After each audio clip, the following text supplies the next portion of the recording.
guys. It's been like 2 months. But we back. Yay. Welcome to the PlayStation broadcast. COVID-19 edition. Ooh. Not really. I'm wearing a mask right now as I talk to you, so. Yeah, you don't want to transmit the COVID online. You won't get digital COVID. Because I heard that's the worst version. It's like the worst malware ever. Is it malware or malware? Malware? Malware's better because it's like Darth Maul. He infects your computer with robot legs. Did you see the NFL draft? Did you watch any of that? Yeah, I watched some of it. I watched like the first round, I think. Did you see that one GM who was wearing the mask while he was at the computer? No, I missed that. I forgot who it was, but my buddy took a picture of it, posted it online, and was like, "What the heck is he doing?" I'm like, "Oh, he's just trying to stay away from those computer viruses." I think the funniest stuff was like the players, like the Titans drafted that offensive lineman, and his girlfriend like jumps on and is hugging him, and then like his mama walks over and just throws her off. Like, oh dear. And then I think the receiver for the Raiders, he had like 2 phones, right? And he gets an alert on the phone on his lap, and his girlfriend picks up the phone and looks at it. And then he like reaches over, grabs it, and shakes his head no, and like sets it down, and you can tell she's clearly embarrassed on live TV in front of millions of people. Well, she should know better. Don't be snooping on your boys, especially it's his day. Don't be trying to ruin it for him. He's probably his other girlfriend saying, "Baby, so congratulations." Oh, absolutely. Busted. But no, I did watch it. It was. I heard he got like the best ratings ever in the draft history. Huh, that's hard to believe. Which is crazy considering it was, like at people's houses and what's the football commissioner's name? Roger Goodell. Yeah, Goodell's was like, "Hey guys, let's get hyped for this pick, yay!" It's like, dude, you're so uncharismatic. Yep. He's like, we get it. We know you love. You're for the teams. You're not. I mean, you're for the owners, not the players. Yeah, I watched all the way up till the Browns drafted, and I'm like, okay, I'm done with this. I'm done with this. Yeah. It was kind of cool though. Bro, I got a question for you. It wasn't as cool as all the gaming news going on though. I know. Question. What have you been playing? Okay, I can't even lie. Okay, I've been playing a whole bunch of Fortnite with my son. Look, man, he is so good at the game that he's made me better. I don't even know, man. I barely played Fortnite the past 6 months. And with the situation I was in, I'm like, "Hey, son, what do you want to play?" He's like, "Let's play Fortnite." I'm like, "Okay." And I can't believe I just got addicted to it, man. Like every night I'd be like, Where we dropping? I'm level 101 on this season's Game Pass, all right? Battle Pass, sorry. My bad. I bought the Battle Pass with him, and I have all the Deadpool content. I bought Cable from the X-Men. He's in it now. I earned all that. I can land places. I'm no longer scared of running into opponents in the game. Are you a master builder? No, I'm not a master builder. I'm getting better, but my son, man, I'll watch him build, and he'll build the pyramids of Egypt in like 2 seconds, and I'm like, wall. He's building the pyramids and the cities of Egypt and the Sphinx. I'm like, wow. He is a master builder. I am not. I'm still having fun with it. It's kind of cool because it's something we can look back on and gives us time to spend together, and I think it's a fun game. Yeah, it is, and I think that's cool that you have something to share memories with your son, over video games. That's cool. Oh, but then someone this weekend he's like, "Hey, I'm playing Apex Legends." I'm like, "Wait, what do you mean? We've been playing Fortnite the past 2 months." Well, it's season 5, so I'm gonna start playing it. And of course, he's doing really good at it, and I played a few games with him. It's pretty fun. Have you played it? I played it when the first season was going on, just like Fortnite. More unique because each champion has a different abilities. That's kind of cool. And it's first person, and the graphics are pretty good for a free to play game. That's for sure. Yeah, I was kind of surprised. I mean, it's by Respawn though, so what do you expect? Yeah, I've been playing FF7 Remake. That's been pretty crazy. Have you beaten it yet? No, I have been taking my time with it. It's so different than the other games, so it is really cool getting to know the side characters better, like Jesse and Wedge and Biggs. It's because the other game, Midgar is like 5 hours. Yeah, because I've been playing through the original version on the PS4, and they're just like, hey, there's Jesse, Wedge, and Biggs, and what you know what happens to them, and then you're gone. It's cool getting to know Jesse's backstory and Wedge's and Biggs and what they did, and I've definitely enjoyed that. And I've enjoyed the gameplay too. It's pretty neat what they've done. I know it's more like Final Fantasy 15, a little bit of Kingdom Hearts mixed in. Yeah, I was gonna say I heard a lot of Kingdom Hearts was mixed into it, but I mean I haven't played it yet, so. But they got different modes. If you want to play it kind of turn based, you can go the classic mode. Yeah, I mean, they try to appeal to everyone. I like Kingdom Hearts. So I mean, I liked Kingdom Hearts 1, which is the only one I've played so far. So I have no problems with it being like Kingdom Hearts. 2 is really good. I can't wait to play it. But I told myself it's going to be Kingdom Hearts, and so like either the all-in-one package or whatever, so you have all those games to play. I told myself I was going to do like one Kingdom Hearts, and then I'm going to do one other game, and then come back to Kingdom Hearts. Keep going like that's good. A checkerboard, honestly. And so like yeah. That way I don't get burnt out from Kingdom Hearts, especially since I'm trying to platinum and all. Like I platinumed the first one, and you get tired of Sora. Sora, fire! Exactly, fire! Or get tired of Donald just walking around. Donald, help, please! Yeah, honestly, just like, so I beat that game twice because you have. Well, you don't have to for the platinum, but it's advised to do it for the platinum. Gotcha. And so, like, on easy mode, Donald... Okay, first of all, Donald and Goofy both suck. But, at least Donald is a little bit better about healing me. And on hard mode, no. He does not want to heal you for some reason. He's, like, totally against it, even though I said I wanted him to heal me. And he's just like, nope, not going to do it. But to be fair, 90% of the time he's dead anyway. So you can't heal me because he's dead. So... That's cool. I'm glad you're enjoying it because the Kingdom Hearts games are very much so unique. Because I remember in high school, I got my new EGM. The newest news is Disney and SquareSoft or this. Yeah, I don't think they were Square Enix by then, but it's like Disney and Square are teaming up to make a game. I'm like, what? And then you see the first when they first revealed it, I was like, whoa, wait a minute, hold up. This looks legit. And then that game comes out and it was so good. And then, you had to wait. And then 2 came out and then you had to wait a little bit longer.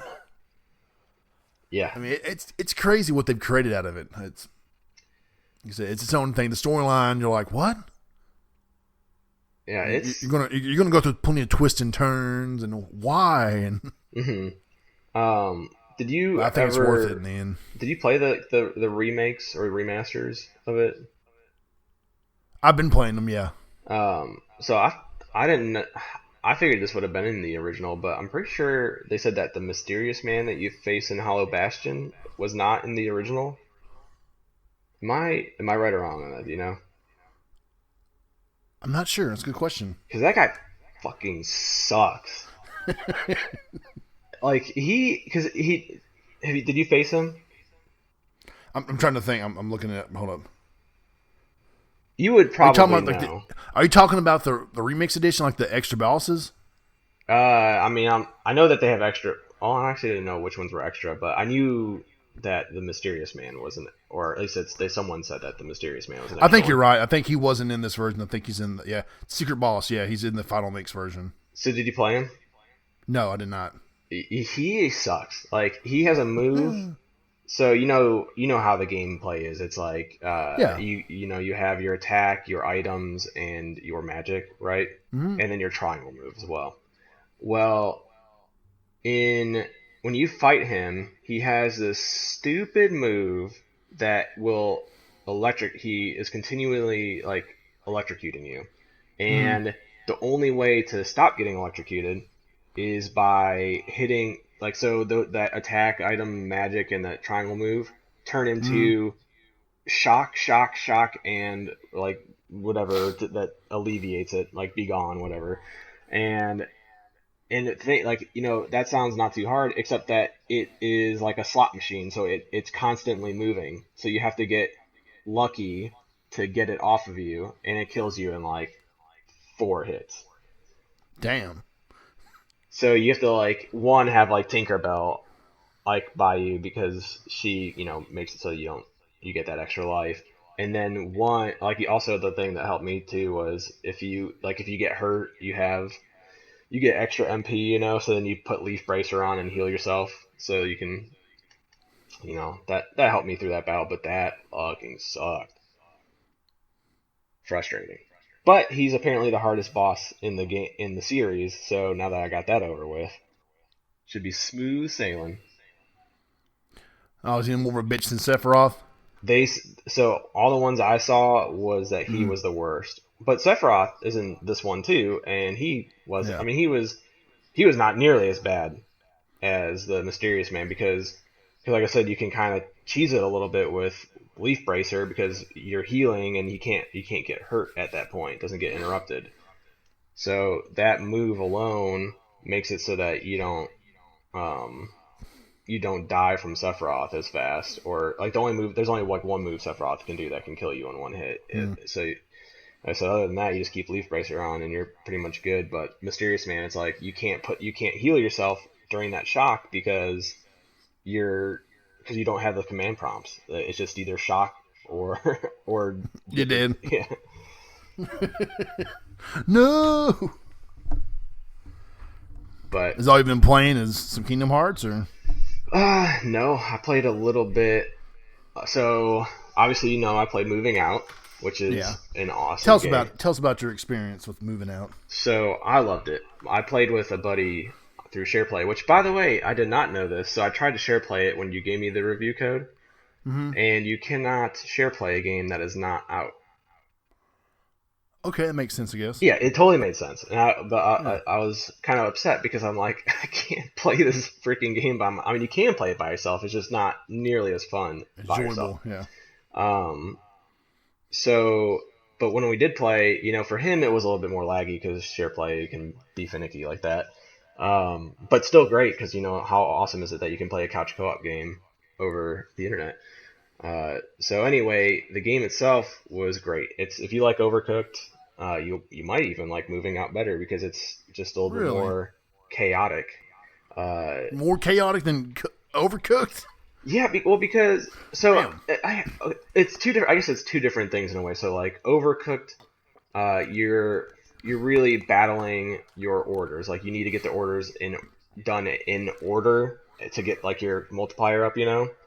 So you're really focused on that, while this game, it's more, you just focus on time, and it's like, you have to be Overcooked, it's always, like, you have to be strategic, but, normally when you fail, it's not really, like, what strategy was, wrong, it was more like, okay, well, we just need to be more efficient with doing this. Moving Out, it was like, you need to really think about your strategy and how you're gonna like stack things up in the truck and which ones you're gonna like which furniture and stuff like that you're gonna take out first because like not everything was built equally. Like there's like a thing that's like it's like one of those kids play area things that's like those tubes that kids can go through and you can't throw that for some reason, so you have to like you really want that one in first so you can like trap it behind everything, because otherwise like parts of it fall out of the moving truck and you have to like find a way to squeeze it in, but you can't throw it over anything.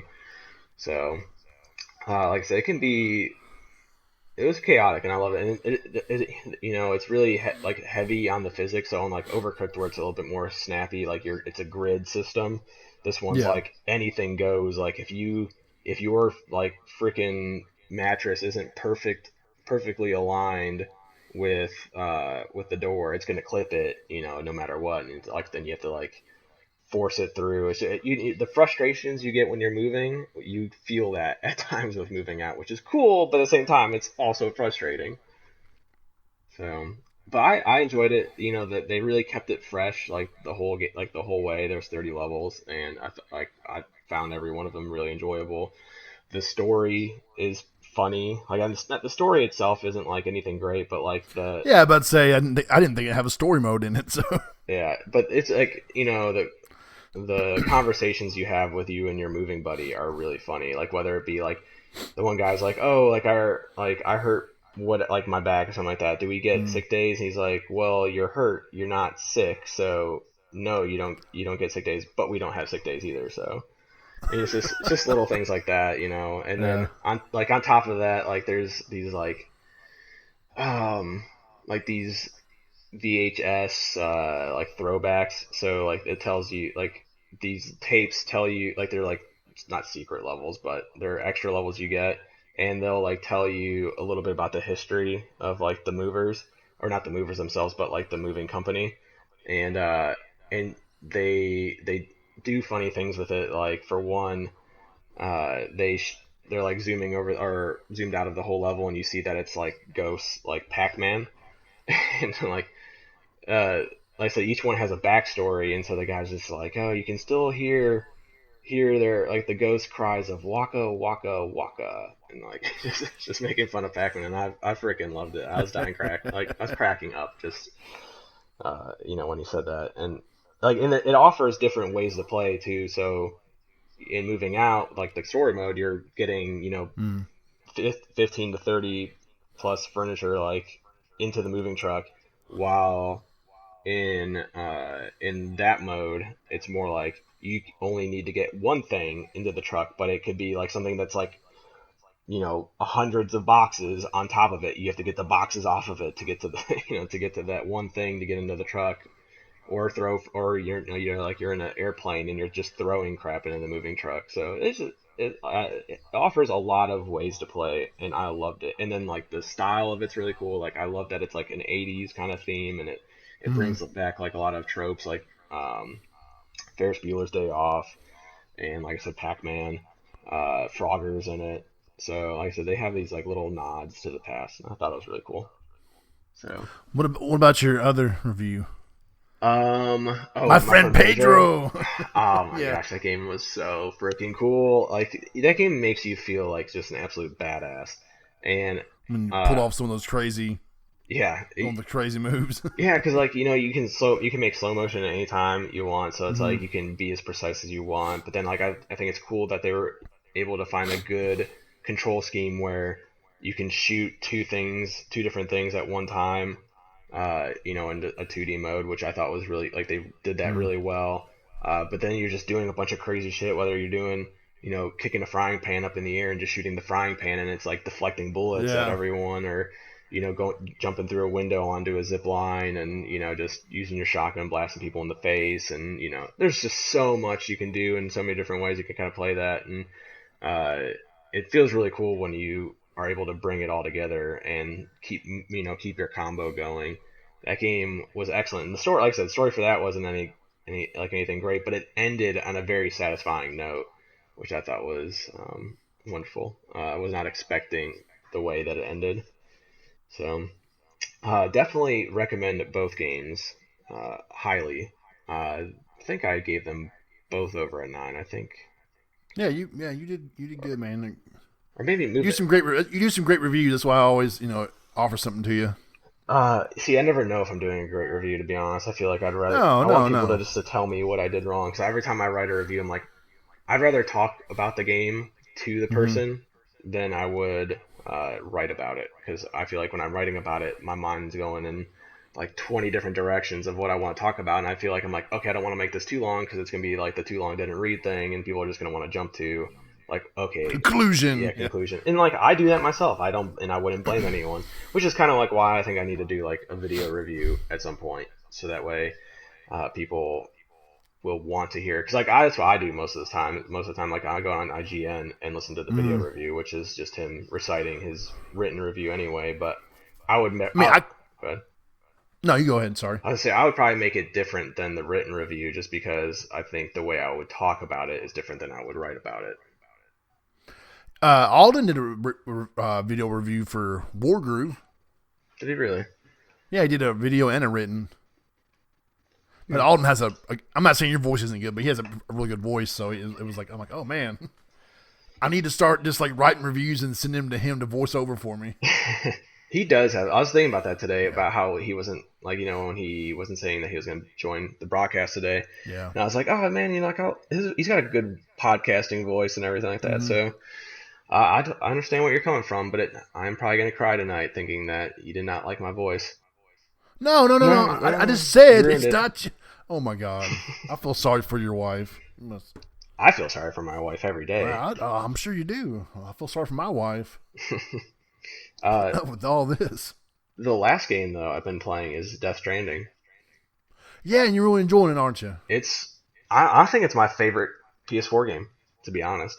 It's just so different. I mean, I know you people. It's one of those tropes of, man, there's this game that comes out and you love it and you're like, man, you just gotta play it. You won't understand until you play it.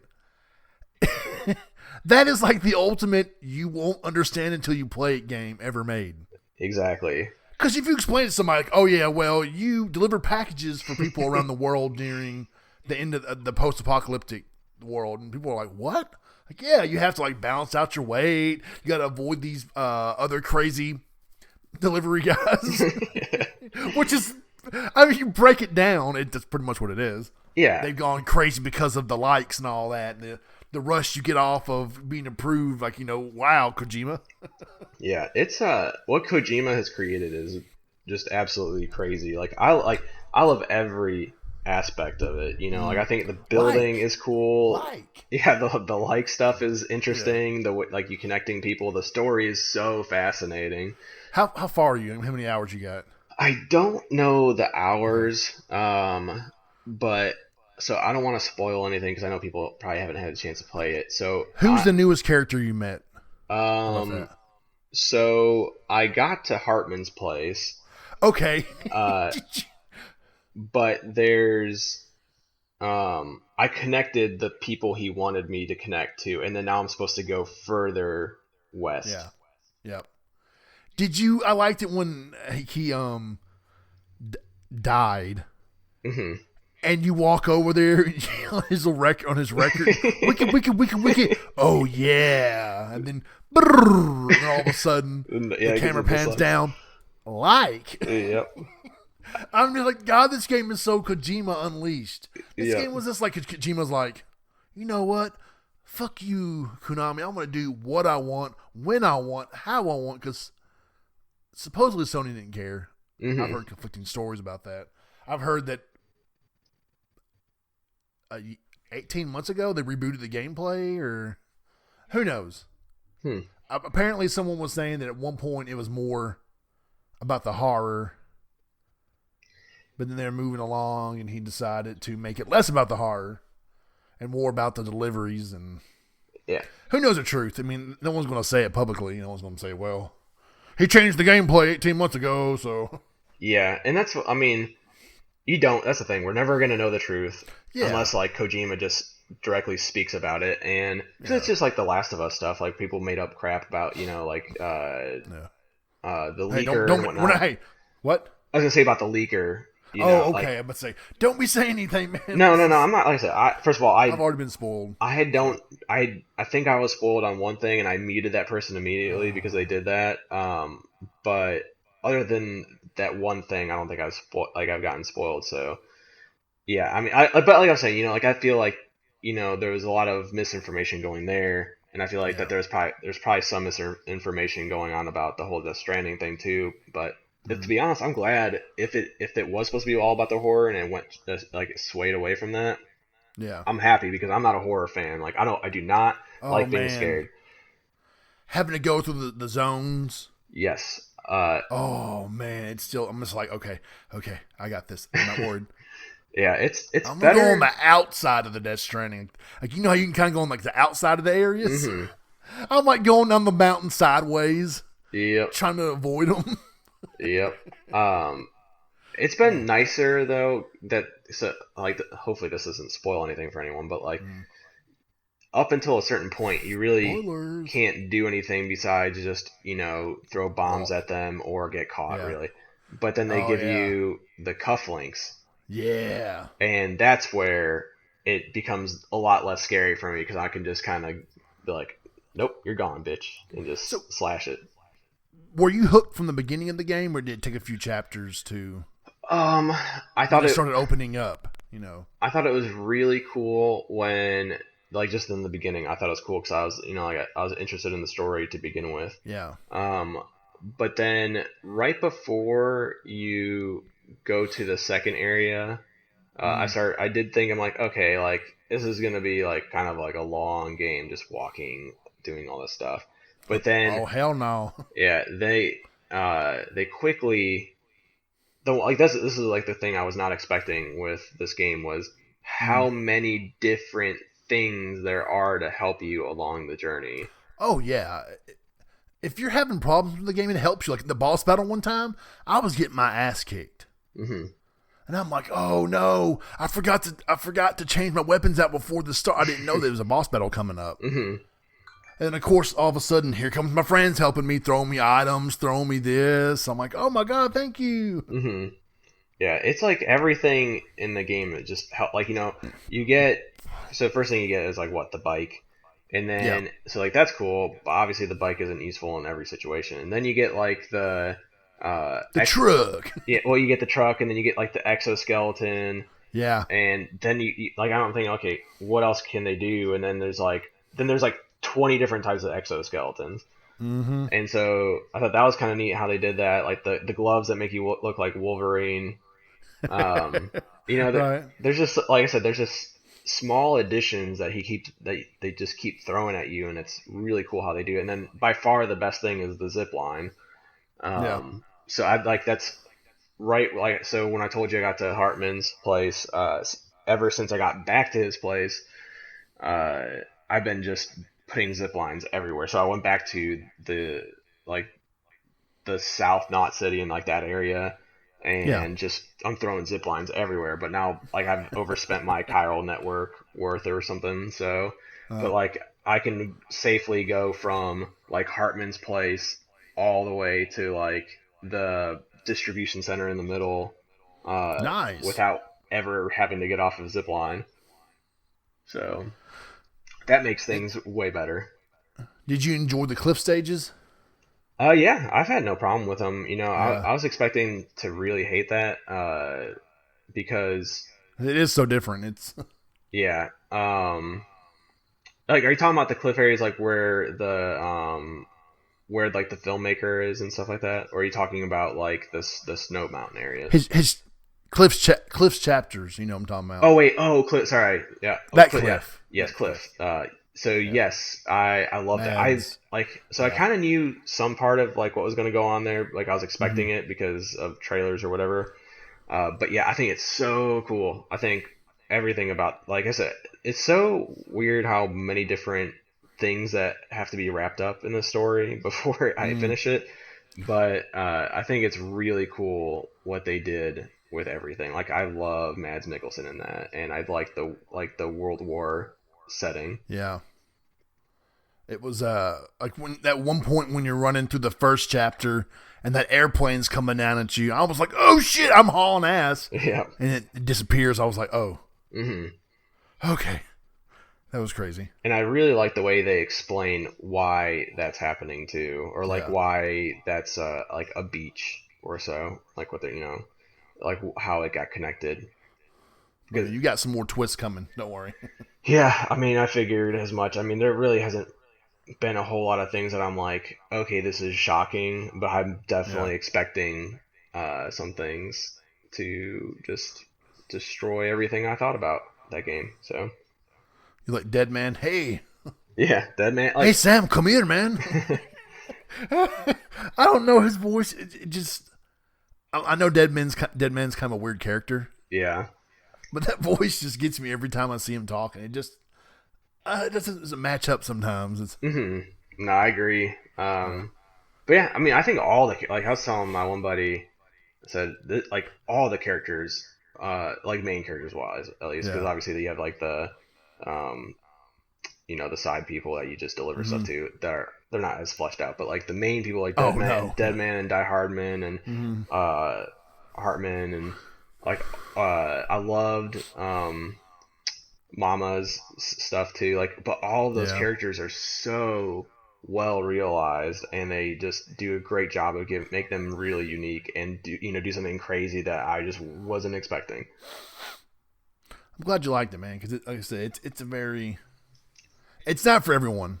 No, it's not because, but it's because, well, first of all, people don't always care about the story. Like like I know someone who literally told me like, yeah, I just skip every cutscene I can in the game. It's like, okay, well, what's the point of playing a single player experience if you're just skipping everything? Really? Yeah. And then I love it when you're about to finish a mission and a song kicks in. Yes. Yep. And it's just perfect because then you're just like, it brings you into the game.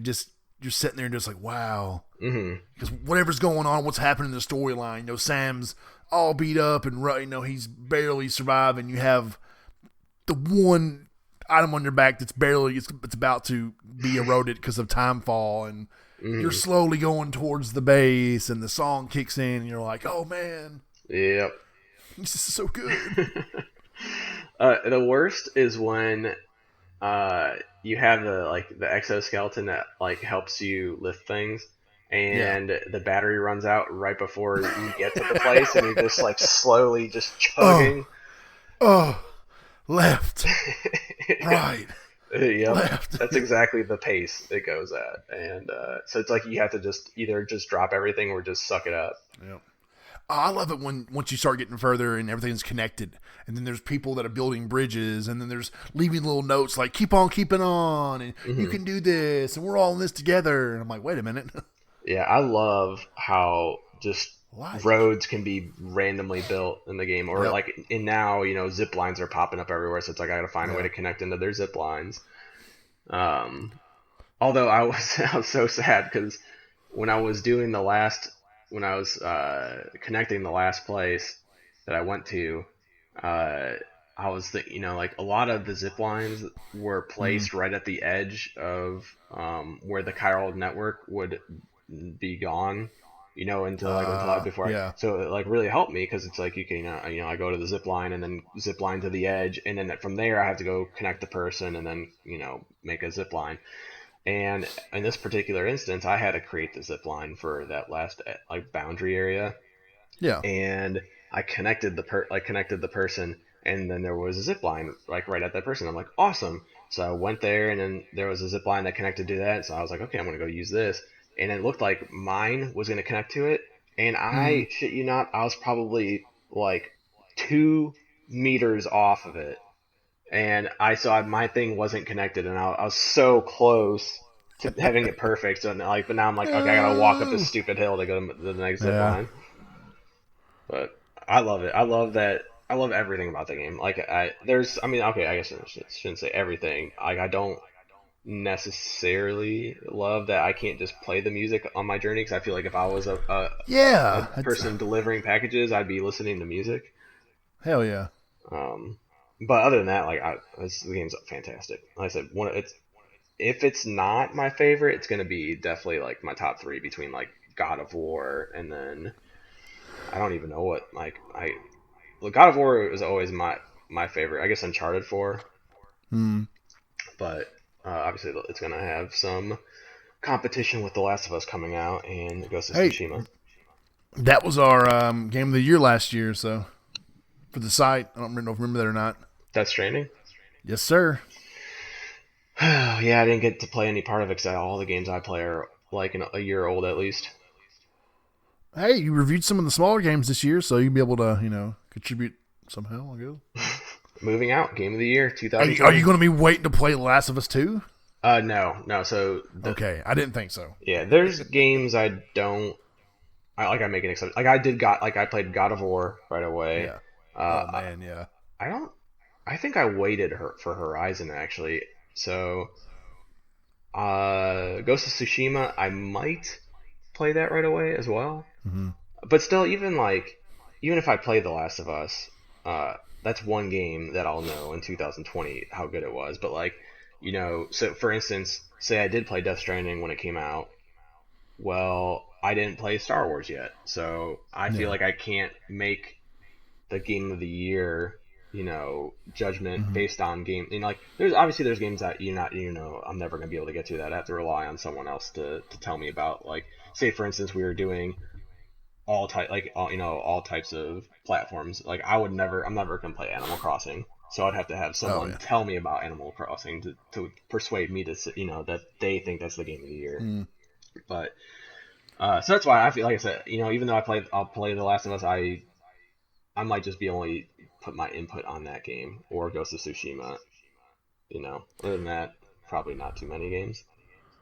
Speaking of The Last of Us Part 2, what did you think about that reveal today? The PS4 Pro, Custom Bundle Pro, blah, blah, blah. It was expected.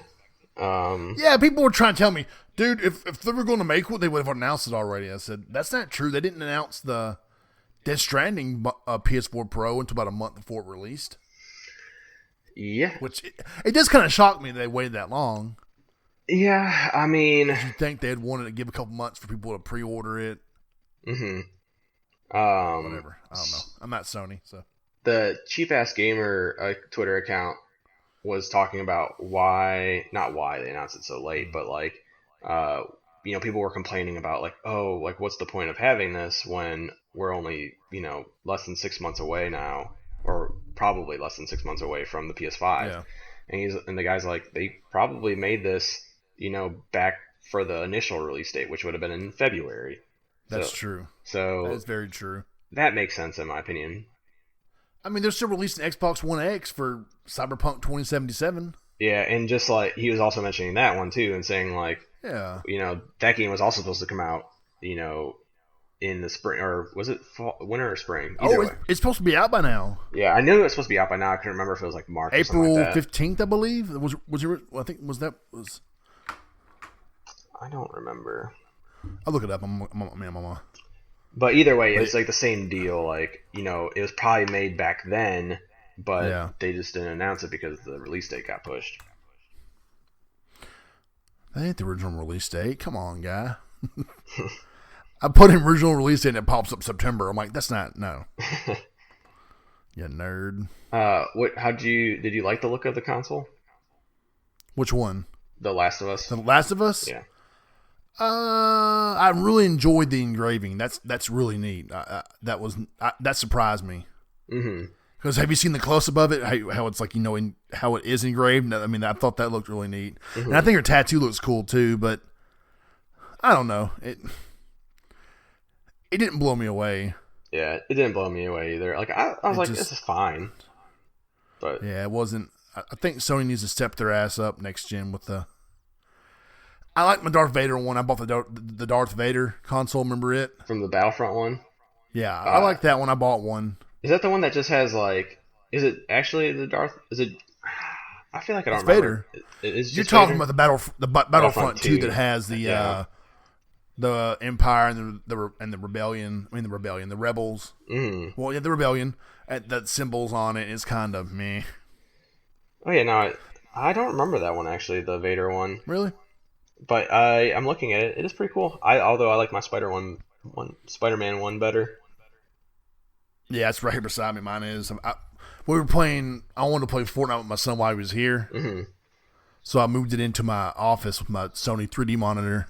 Nice. And I haven't moved it back yet, so I've gone from like a 70-inch TV to what is this, like a 24? My favorite limited edition console though has to be the Death Stranding one.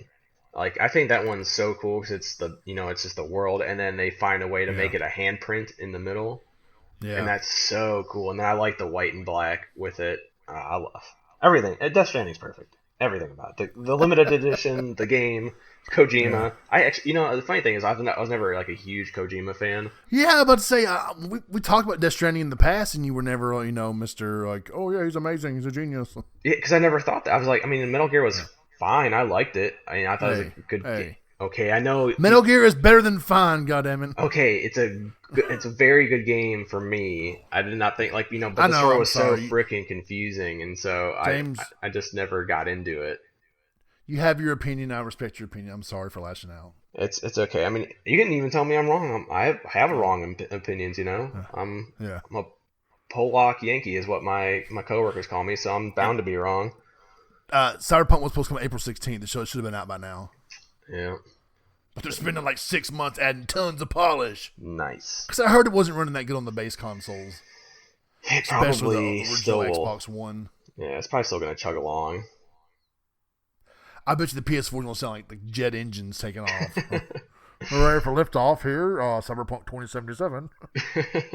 So true. Hey, my PS4 Pro Spider-Man Edition, I've played a variety of games on it, new and old.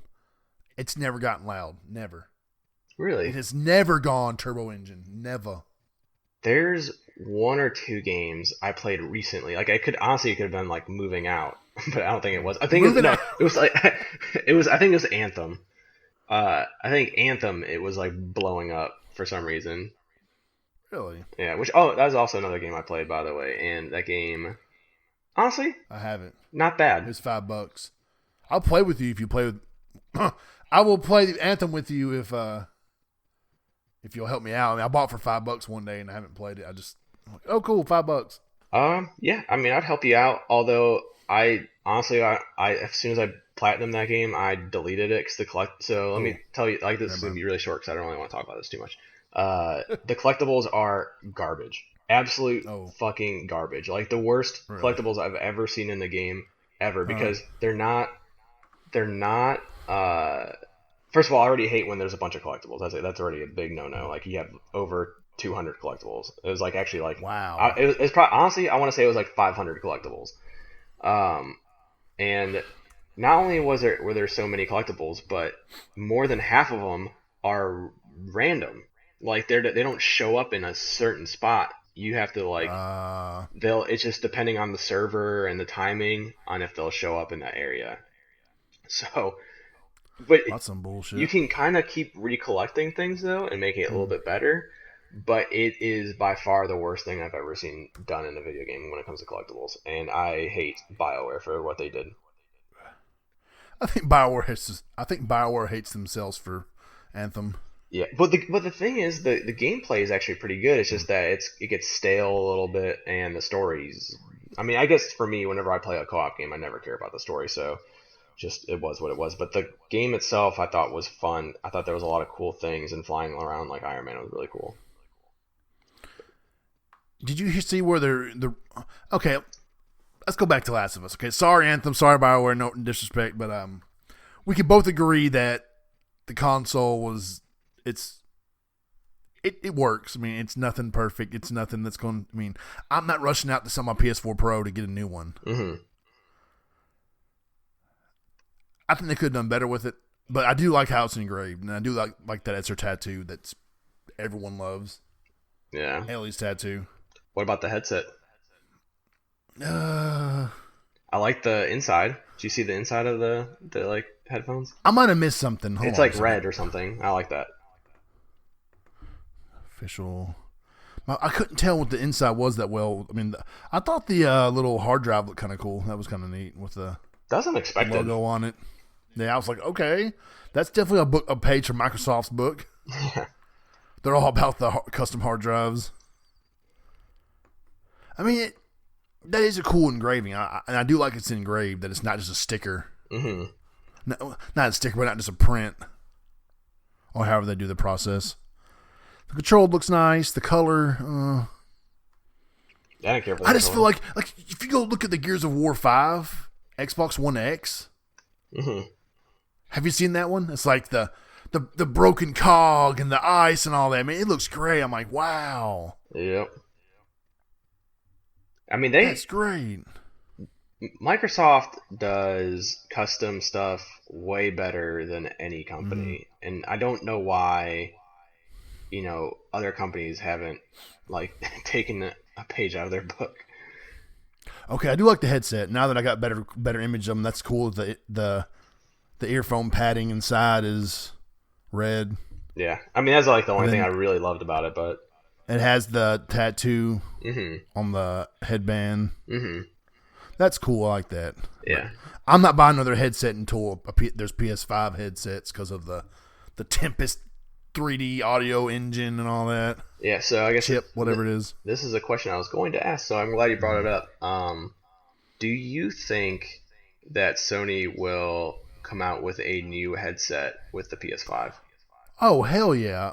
I mean, if you listen to Mark Cerny's little breakdown, or whatever that was, I hate that people say it was a PS5 reveal, because it wasn't. It was something they had planned for GDC. They kind of retrofitted. Mm-hmm. So it kind of people were like, the PS5 reveal was such a long time. I sat down, I'm like, that wasn't the PS5 reveal though. That's not to me what a PS5 reveal would be. Yeah, I mean, I agree. So I don't know. It was kind of. But no, I do think they're going to have some super expensive headsets next gen, because he already talked about maybe we'll make a mold of your ear and you'll send it in, and we'll make a headset specifically for just your ears and the way that you hear sound as a human. I'm like, whoa, this is really deep. I think you're. Did you misinterpret that wrong, or did I misinterpret that wrong? I was assuming that you're sending a picture of your ear, and they were doing is it HTRF or HRTF, whatever it is, something like that. Yeah. That hearing, like their own hearing thing, like they would make that for you. They're not making an actual headphone for you, but they're making the sound system for you. Oh, okay. Well, I got one bad right ear, so they're going to be like, wait a minute. I thought he said something about sending in. You send. I need to go back and watch your ear.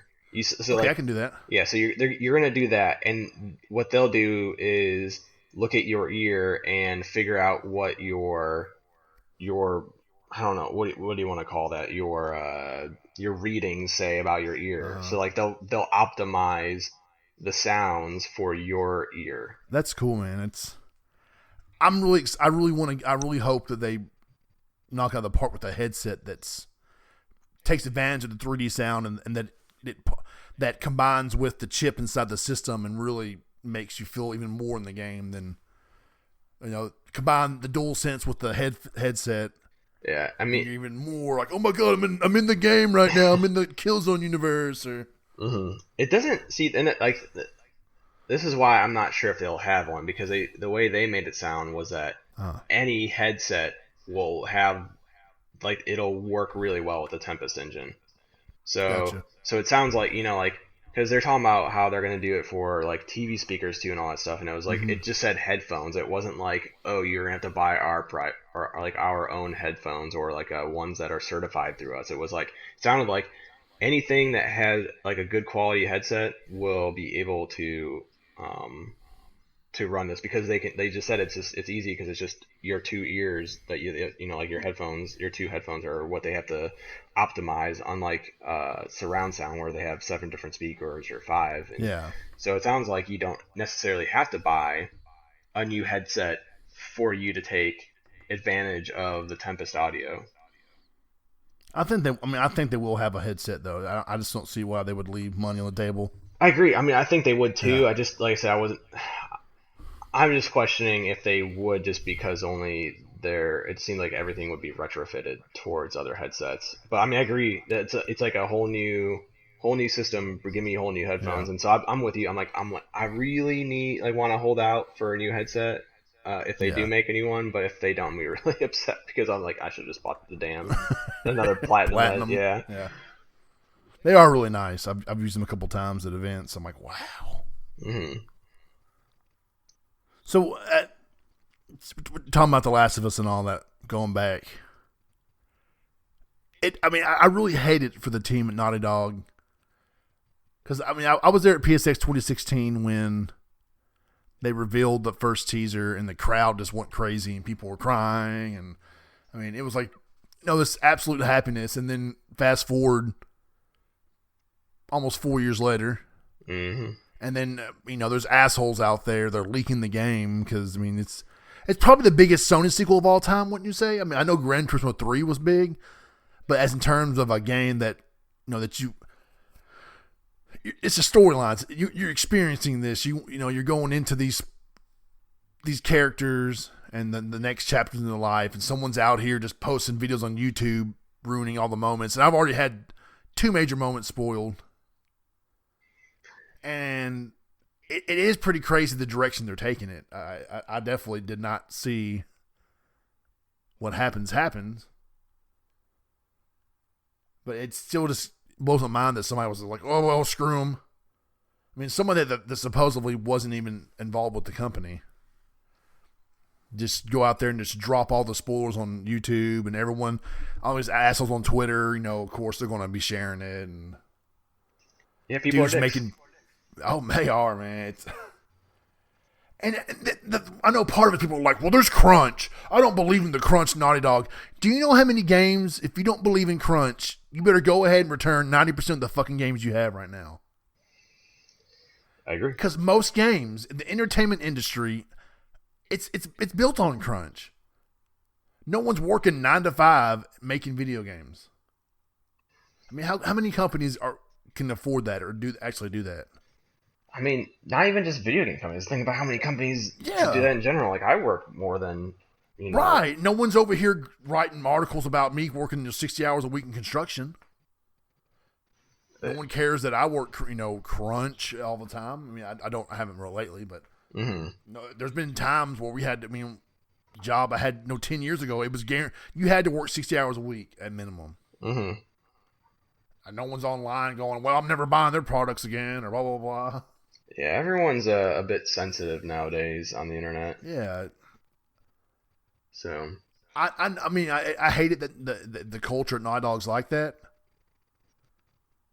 But, people still want to go there and be part of that system. They're all about working for them. And I'm sure people are crunching right now to get Halo Infinite done. I'm sorry. Halo Infinite done by November. Oh, yeah. Yeah, it kind of sucks. I think it's almost unfair to Naughty Dog that people were just like, well, I want to show them. Mm-hmm. It's like, no, man. They said the last 6 months of Doom Eternal was nothing but crunch to get it done by when it released. But everybody's like, oh my God, Doom Eternal's so great. Oh man, ID Software, yeah. And then, so why aren't you over there, getting all upset about that? I get it. Exclusives, big exclusives are always going to get targeted, no matter the system. There's people that hate Animal Crossing for whatever reason. There's poor little islanders. There's people that hate, Halo. They hate Gears just because it's not on their console, and it's the enemy console. Yep, people love to do fanboy wars and just. Yeah. It's like when all the Last of Us stuff came out, like the spoilers, and then like I said, the misinformation too. It's just like everyone from the fanboy community rose up and had to say like, oh, how could people even want to work? Like Naughty Dog's Doom, they're losing tens of thousands of people from their studios. Like, look at this made up guy on LinkedIn that was on the initiative. I'm like, okay, dude. That was when I saw that, I was like, wow, that's pretty funny. Mm-hmm.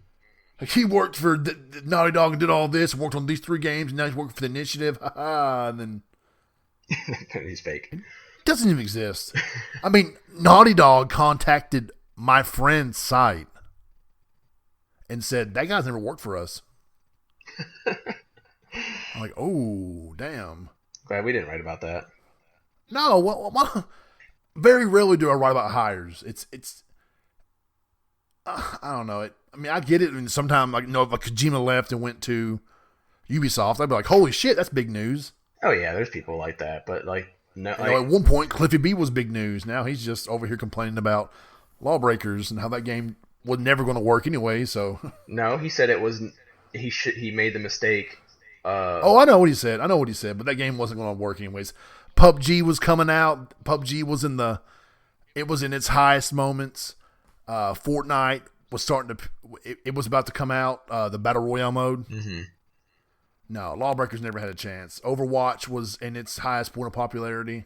Yeah, no, I agree. It's like, dude, it just wasn't a good game. You don't have to blame everybody else. We all. No, some people. I know you love Death Stranding, but some people consider it Kojima's worst game. It's. Yeah. Not every game is going to be a billion hit dollar franchise, $1 billion franchise. Mm-hmm. And I'm with you there, and I think Lawbreakers was doomed. I've heard good things about the game. Like I heard it was actually fun to play, but like you're right, it hit like a shitstorm of all these different types of games like Overwatch and Fortnite and all that. So it's like, what do you expect? Especially if your game's not free to play either, Yeah. So, exactly. It was supposed to be free to play originally, I believe, but then at the last few months he changed it to. Was it $20? It was. I think it was like 30. It was cheap. But still, it just never had a chance. I mean, he can blame whoever he wants to and write all the books he wants. Yeah, it was just. I agree with you. Like if it had come out on Xbox, it would still not have it would have no legs. Yeah. So. Oh well, he can complain about it. Yeah, sorry, Cliffy, but I had to throw that in there real quick. But yeah, I just hate it for everyone at Naughty Dog that spent the past 4 or 5 years busting ass, and then. Thankfully, not everyone is on Twitter or social media or on YouTube, and there's probably millions of fans that have no clue that the game was even leaked. Yep. So that's cool. And I hate that I got spoiled, but still, getting to the point of the spoilers to see what happens, I still can't wait to experience it. I mean, that's one of those games that is special enough that I know my wife will be sitting beside me going, hey, are we playing tonight? Are you playing tonight? Because the last game, it sucked her in, and she would be like, don't play it without me. I'm like, okay. I'm waiting for those words to come out of my wife's mouth. Yeah, it's Horizon Zero Dawn. We had to take turns with that one because she enjoyed it just as much. I'm like, babe, you play for 2 nights straight. It's my turn. We're sitting here arguing who's going to play the damn game. But I definitely see her coming downstairs and being like, okay, let's do this. I can't wait, man. I hate they got spoiled for me, and I hate they got spoiled for so many of the fans of the broadcast and the website. But it's still, I think it's going to be one of the biggest games. Ooh, excuse me. One of the biggest and best games of 2020.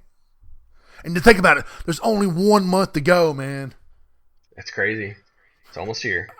I was at the reveal at PSX, man. I mean, it was like one of those crazy moments, and then here we are. It's almost here. I mean, by the time this comes out, it'll probably be 29 or 28 days ago, and it's almost here, guys. Get hyped, PlayStation Nation. And then hell, after that, we got Ghost of Tsushima. Yeah, we sure do. Whew. What'd you think of the 18-minute gameplay breakdown?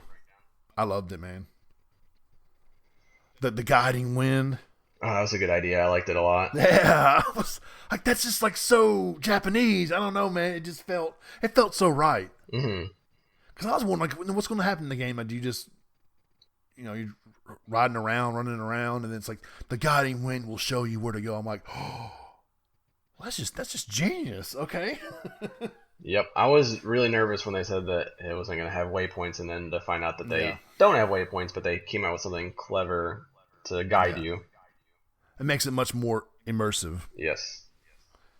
And of course, if you see smokestacks, 2 and 2 is 4. Like, oh, something's bad going on there. Mm-hmm. That's way too much smoke for just somebody cooking a hog or a fox or something. Yeah.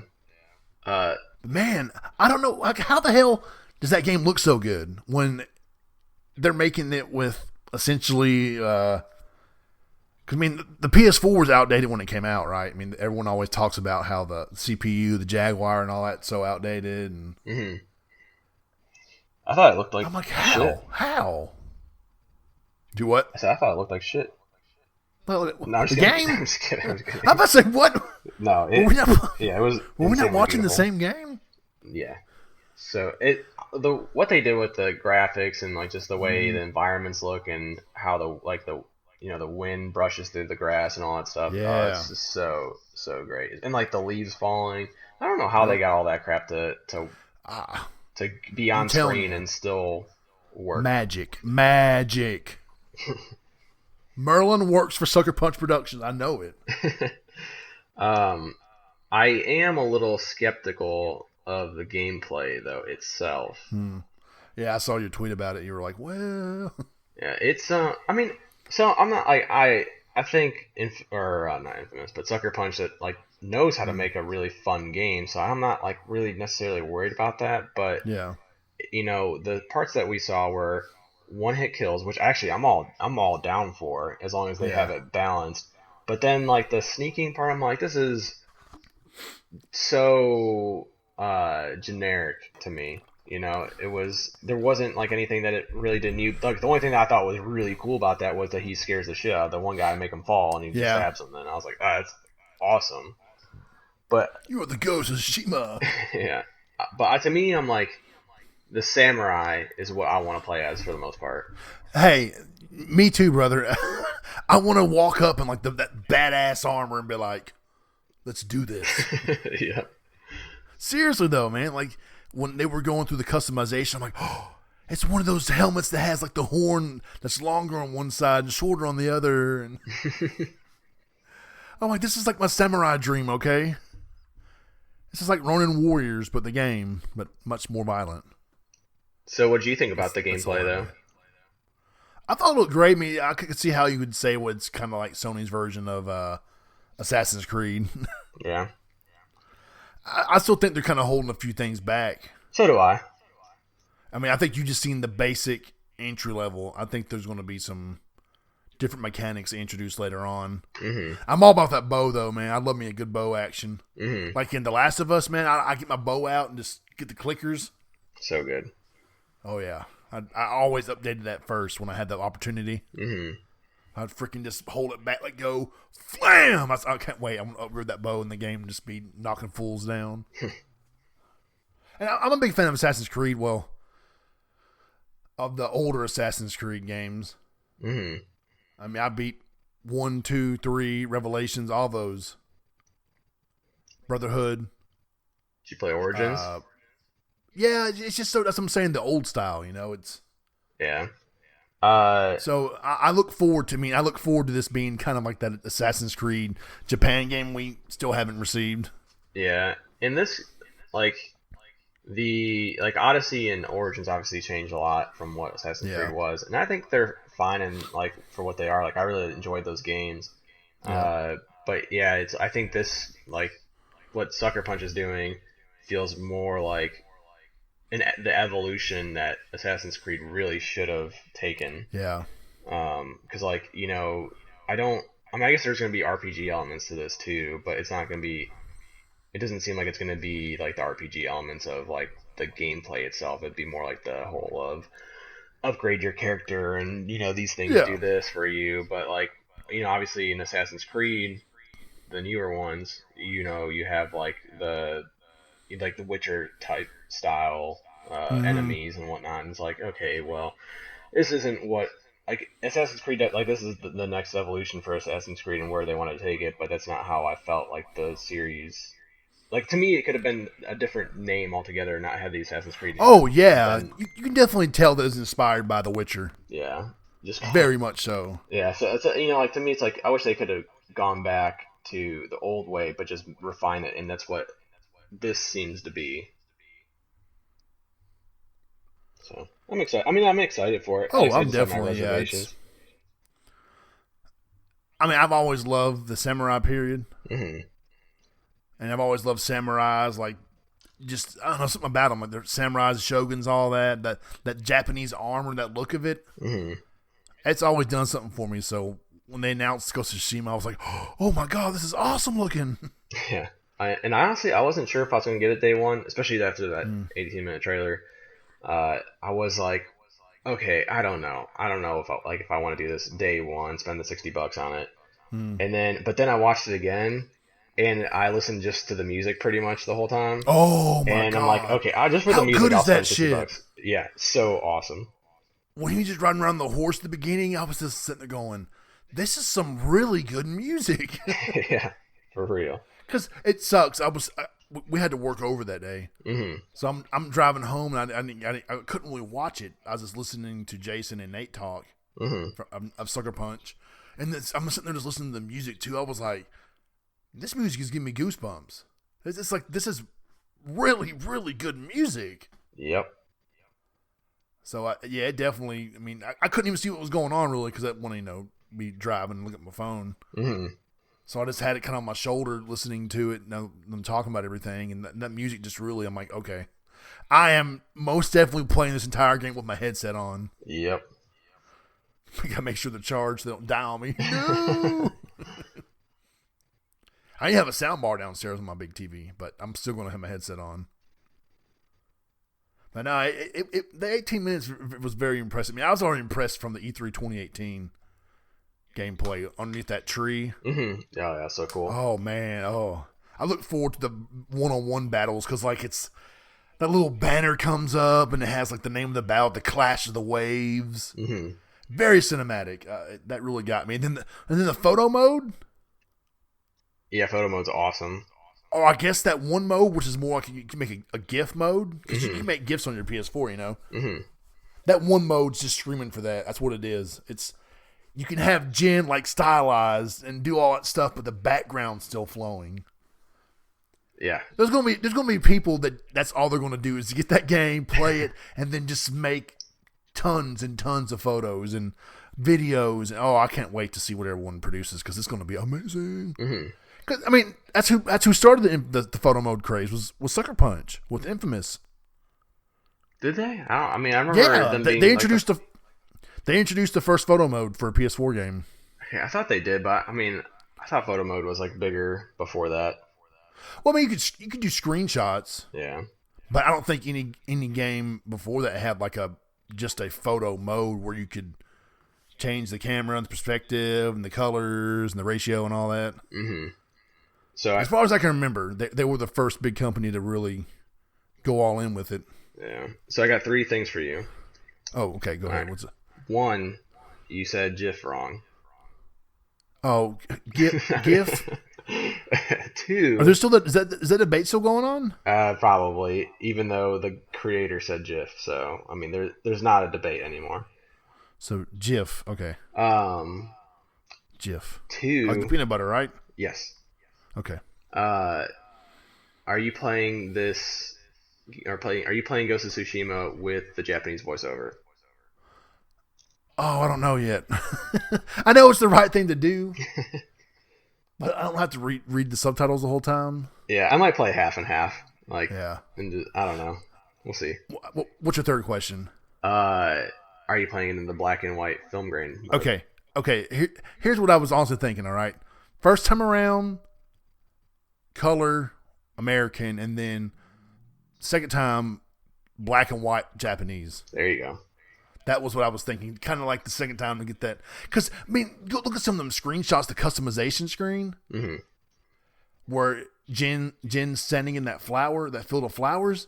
Mm-hmm. I want to see what the art department put all their hard work into. I want to see those colors pop on my TV, my big ass 70-inch TV. I want to live these colors. I want to experience them, have them melt my eyeballs. I don't want to. Black and white mode seems so great, but I want to see what the team wanted it to look like. You know, what they spent all this hard work.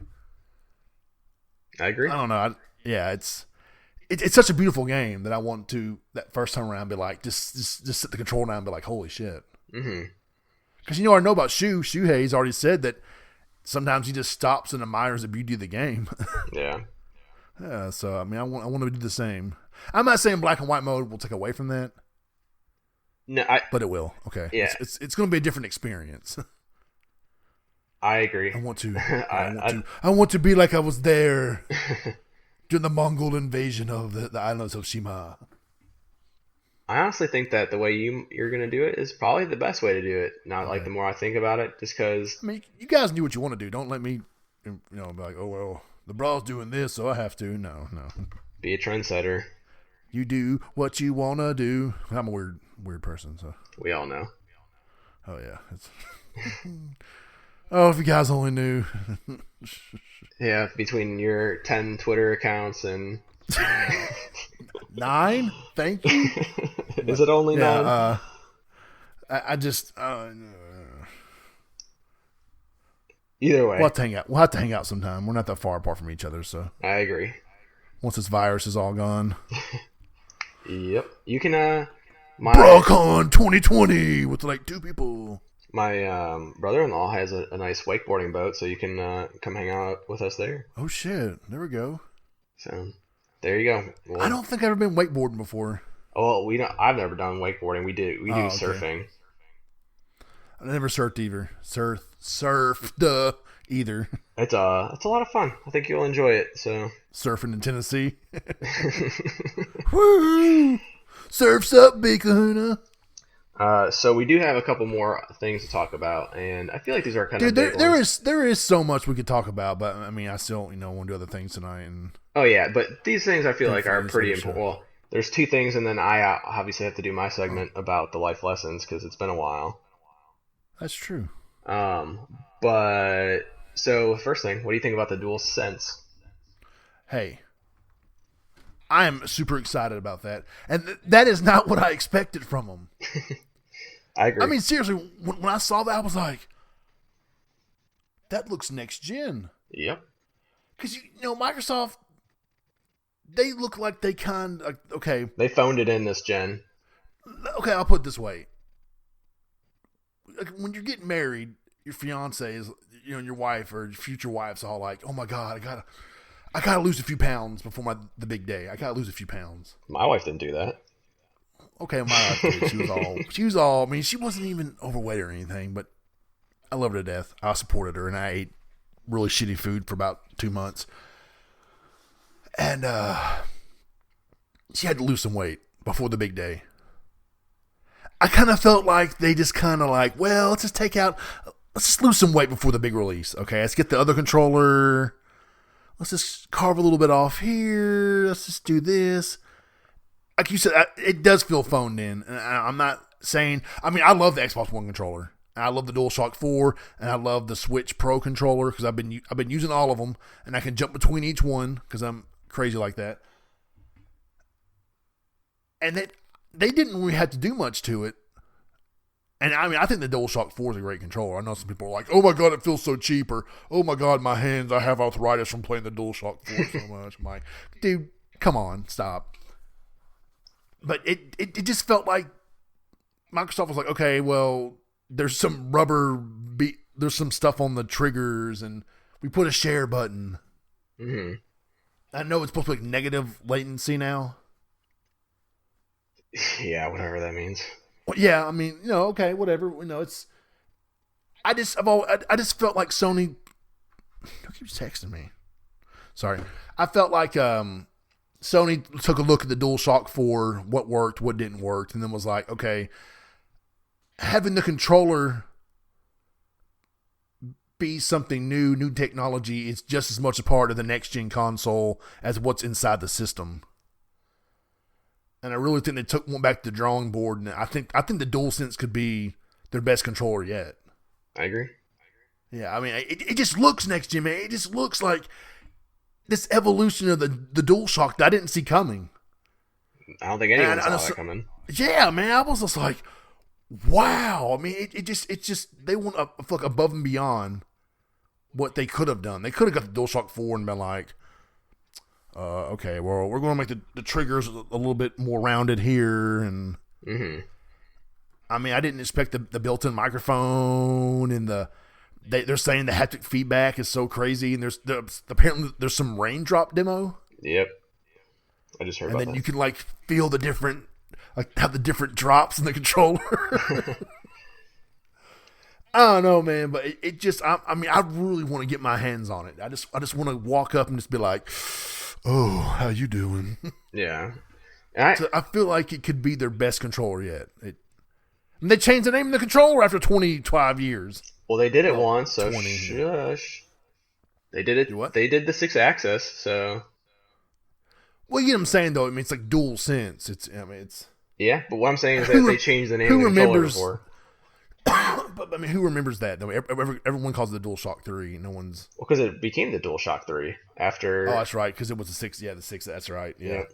When they added, nobody cared about vibration. Oh, okay. And then everyone cared about it. Yeah, I'm like, what are you guys talking about? Yeah, I mean, so you got to give it up to them for trying something new with the 6-axis. Yeah. But yeah, obviously it did not work out and it was not a good idea. I should kind of backtrack with the phoned in part. So obviously Xbox One controller is great. The only thing I hate about the controller is the bumpers. I think the bumpers are just absolutely garbage. You don't like them really? The Yeah, new yeah. I talking think about the bumpers and the triggers. the triggers are great. Okay, because I like how it kind of like goes up and it curves, so your fingers land on the triggers. Like, Oh, see, I think I don't know, it just feels good. But the bumpers, yeah, okay, I see what you. Okay, yeah, the bumpers to me was like there was something about it I did not like the way that you have to press them and not I mean obviously it's not a big deal like it is what it is and like it works it still works but yeah I mean the controller was great and they didn't really need to change much and honestly if the DualShock 4 or say it was the DualShock 5 and it came out almost exactly like the way the DualShock 4 was I would have been happy with that too and I would have just been like okay yeah, well they both thought their controller was great so they're gonna leave off with that but now I was taken aback by how much they changed, and yeah. I think I don't know if I necessarily like the light bar. I like it. I think it's cool that it's around the touchpad, but Yeah. I'm afraid that it's gonna shine in my eyes. I'm gonna be annoyed by it. I think they'll have different settings. I think the one that the image they showed in that picture was just Yeah, just to show. so yeah, for show. I think they'll have like a Yeah, and the one that's currently in the newer DualShock 4s that's front facing also doesn't bother yeah, me, so I'm hoping yeah. it's like the Me same too. thing. Um, but I'm really excited about the haptic feedback, and people always say that the Mm-hmm. Xbox had this before PlayStation. Well, not really. They have the rumble triggers. That's not haptic feedback, and it's not even in the same area that the DualSense is going to have it. I Uh, think only a couple games use it, right? The Forza games, I think they really yeah, let you experience the rumble triggers. yeah, and I think Gears does it too, I believe. And it was cool. I liked it, but what they're doing is two different things. Like I said, you have the Mm-hmm. rumble triggers, and then PlayStation has adaptive triggers, and then I, you know, Xbox honestly could have haptic feedback in the handles, and I really honestly don't know because I don't remember a game that does use that in the handles. But this one, like you said, it seems like this one's a lot more immersive, and it seems like because like you said, Excuse me. you'll be able to feel the mud on one side and Mm-hmm. asphalt on the other. Like that's really cool. And then like you said, and then the adaptive triggers are so much different than the rumble triggers because it's not rumble. It's literally doing different tension on your fingers. Like if you need to draw, like shoot a machine gun, it's gonna feel different than shooting a bow, Yeah, and that's awesome. I just really hope that developers take the time. Third-party developers have to make games for PC, PS5, and Xbox Series. Hmm. I'm sorry, just Xbox, whatever you want to call it. I just hope that most of them take the time to kind of custom, maybe put a little more money into making the PS5 version take advantage of all those cool features.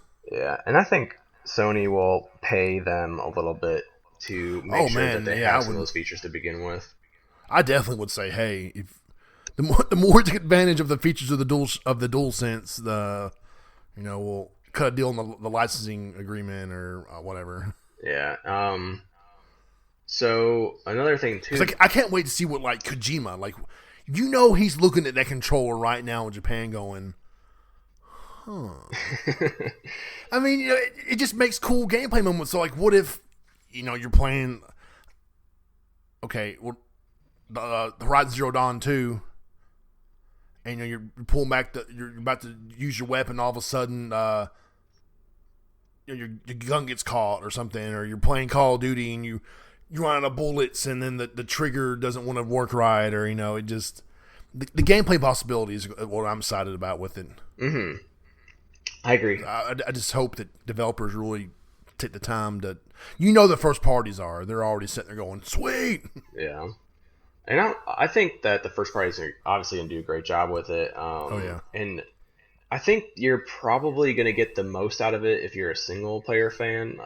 yeah. I don't see it being used as much for like say Call of Duty. Like you're not Mm-hmm.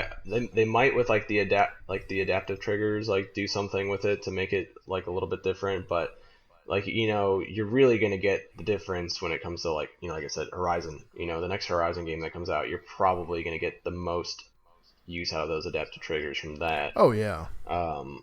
Which is fine. It is what it is. But I don't know. I mean, like I'm excited for that. Like when every other outlet that seemed to cover the DualSense cared more about like I don't know the how the touchpad's different, the light bar positioning. I think like even like kind of funny when they were talking about it, like they had like the adaptive triggers and the haptic feedback like somewhere in the mid tier, like in terms of how like importance of change. They had like the create button be like the top, which obviously that's gonna be really important because yeah, I really want to know what the hell they're working on with that because that sounds pretty cool. yeah. The only thing I say about that is like so obviously something's changing with it. And it's probably going to be more additions than subtractions. But they need to make sure it's still like quick and snappy. Like when I press that button, I want to be able to either create that video clip in like 10 seconds or less. Like I don't. Yeah. Otherwise, it's going to take me out of the game too much. Especially like obviously if you do a multiplayer game, you'd rather just save the footage and then clip it later. But if I'm like playing Death Stranding, like I'm sorry, I really don't want to stop my gameplay to edit, this big clip. But I mean, obviously, I'm not a content creator either, so I could be, I'm so far on the opposite spectrum of that. But like for them, that was the biggest thing. But I think the gameplay immersion that you're going to get from the adaptive triggers and the haptic feedback to me would be the biggest difference, and that's the most important features to me. Agreed, man. I remember, Craven did his article about it, and I think I agree with him. It's going to be that adds to the overall experience of next gen. Mm-hmm. I mean, I just feel like, I'm just kind of. I mean, I guess Microsoft has never really been about putting all kinds of tech into the controllers. Mm-hmm. If you kind of go back and look at it. They've never. I mean, it's all been about refining the control. They've never really. I mean, the rumble triggers. I guess that was probably the biggest addition for this gen, wasn't it? Yeah. Are you? I mean, I know the PS5 isn't as powerful as the Xbox, but that controller makes it feel more next gen than it does having 20 teraflops. Yeah. Before we will dive into the consoles just a slight bit, I think. Do you care that they brought back the touchpad, or do you wish that they would have done something different? I was actually kind of expecting the screen, but God, that would be super expensive. Yeah, I would not. I don't know how the controls would not be like $100. Yeah, they can still do that, I guess, if they made their pro version. Yeah, I mean they can. I just don't think it's. First of all, it's gonna be expensive, and second of all, it's gonna drain the battery. We kind of. Oh yeah, it's. I kind of. I mean, I was playing on the Xbox, and I was like, "Oh yeah, there's no touchpad." Yeah. I've gotten used to the touchpad. Same. I don't. Yeah, I've kind of just gotten used to it being there. just pausing the game or bringing up the map or the games that do take advantage of it. I had a buddy that was actually like I wouldn't say like upset, but was dissatisfied with them bringing that back. And really? He was like, his logic was they could do something different with the space. But in my mind, I'm like, what the heck are you going to do with that space? Yeah, I'm about to say, what else can you really do with it? And it's because I was like, you're either going to make a button or I don't know what else. Because to me, it's like you have to keep the touchpad because when you're holding that controller, it's not like you need a big ass button to touch. If you're gonna try to touch a button in the middle, you like otherwise you're gonna have to take your hand kind of off the controller a little bit to go into the middle. So to me, it makes more sense to have the touchpad. And honestly, like if a developer uses it in a creative way, the touchpad can be a good tool. Like I mean, obviously it's like right now it's a big select button, or a big map button, pretty much in open worlds, and that's fine. Like that's exactly what I'm good with that. It doesn't need to be anything more. But like Killzone did a good job of like using it to swipe up, left or down to either I think it was to switch weapons or switch gear. I can't remember which one it was. And I thought that was a clever way, but obviously no one else has done it since then. Or like Infamous 2 did it where you open the gates that way by like swiping the touchpad, which also to me was way better than pressing triangle to open something. But it's not a big deal.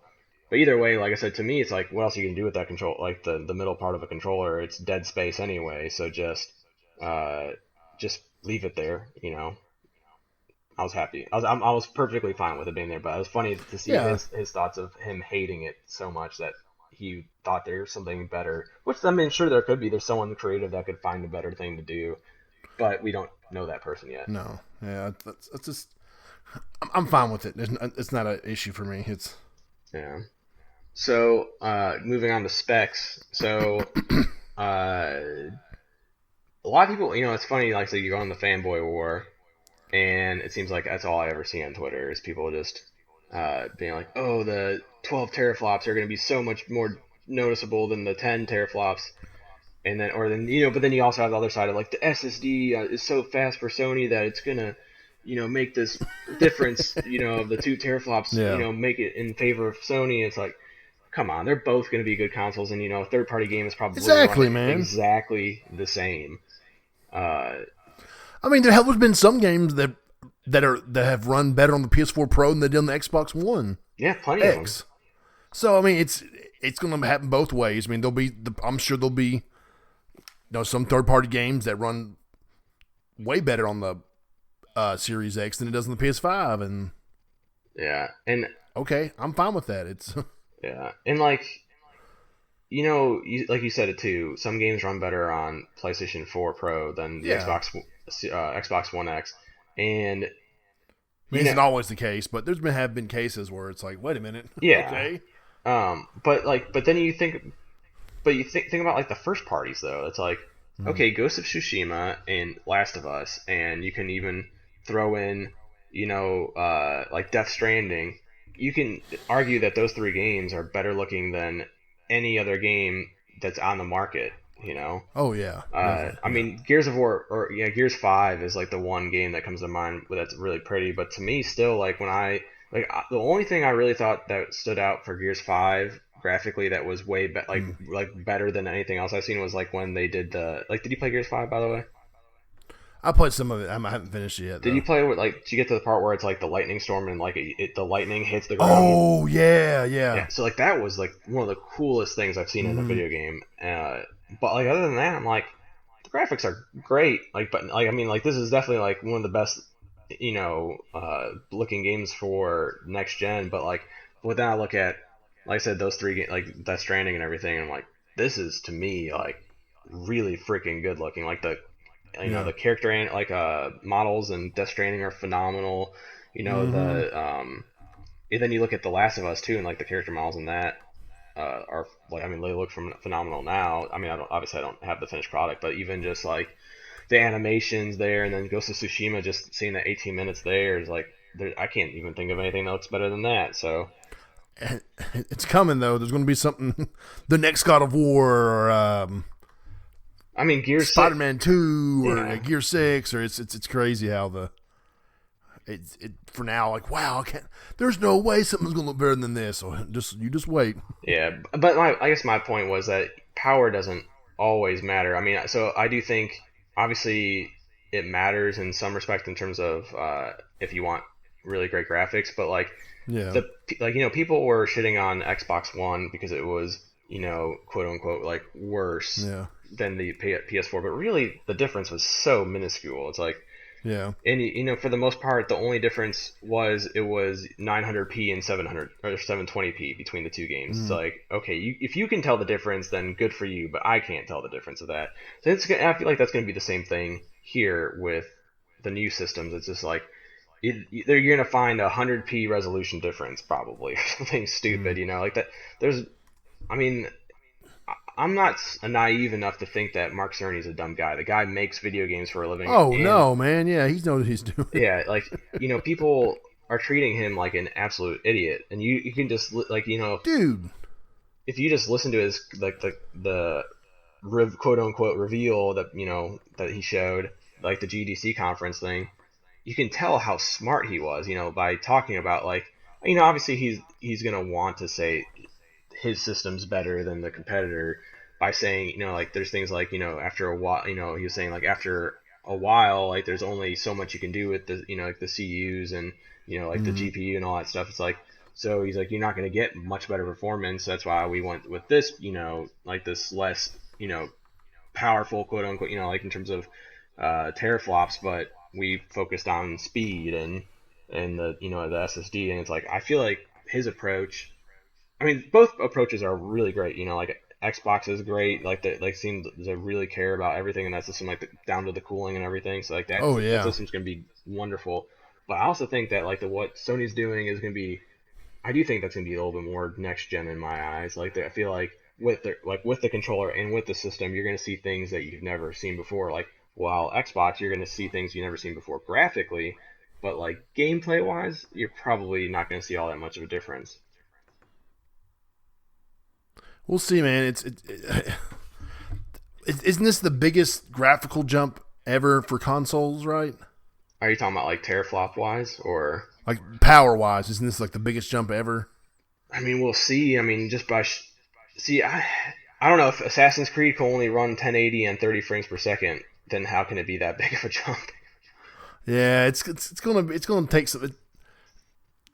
That title being a cross-gen probably didn't help it too much. Cross-gen title, that's. But you would think that it would still at least get to 1080p and 60 frames. Like you'd think that the minimum would be 60.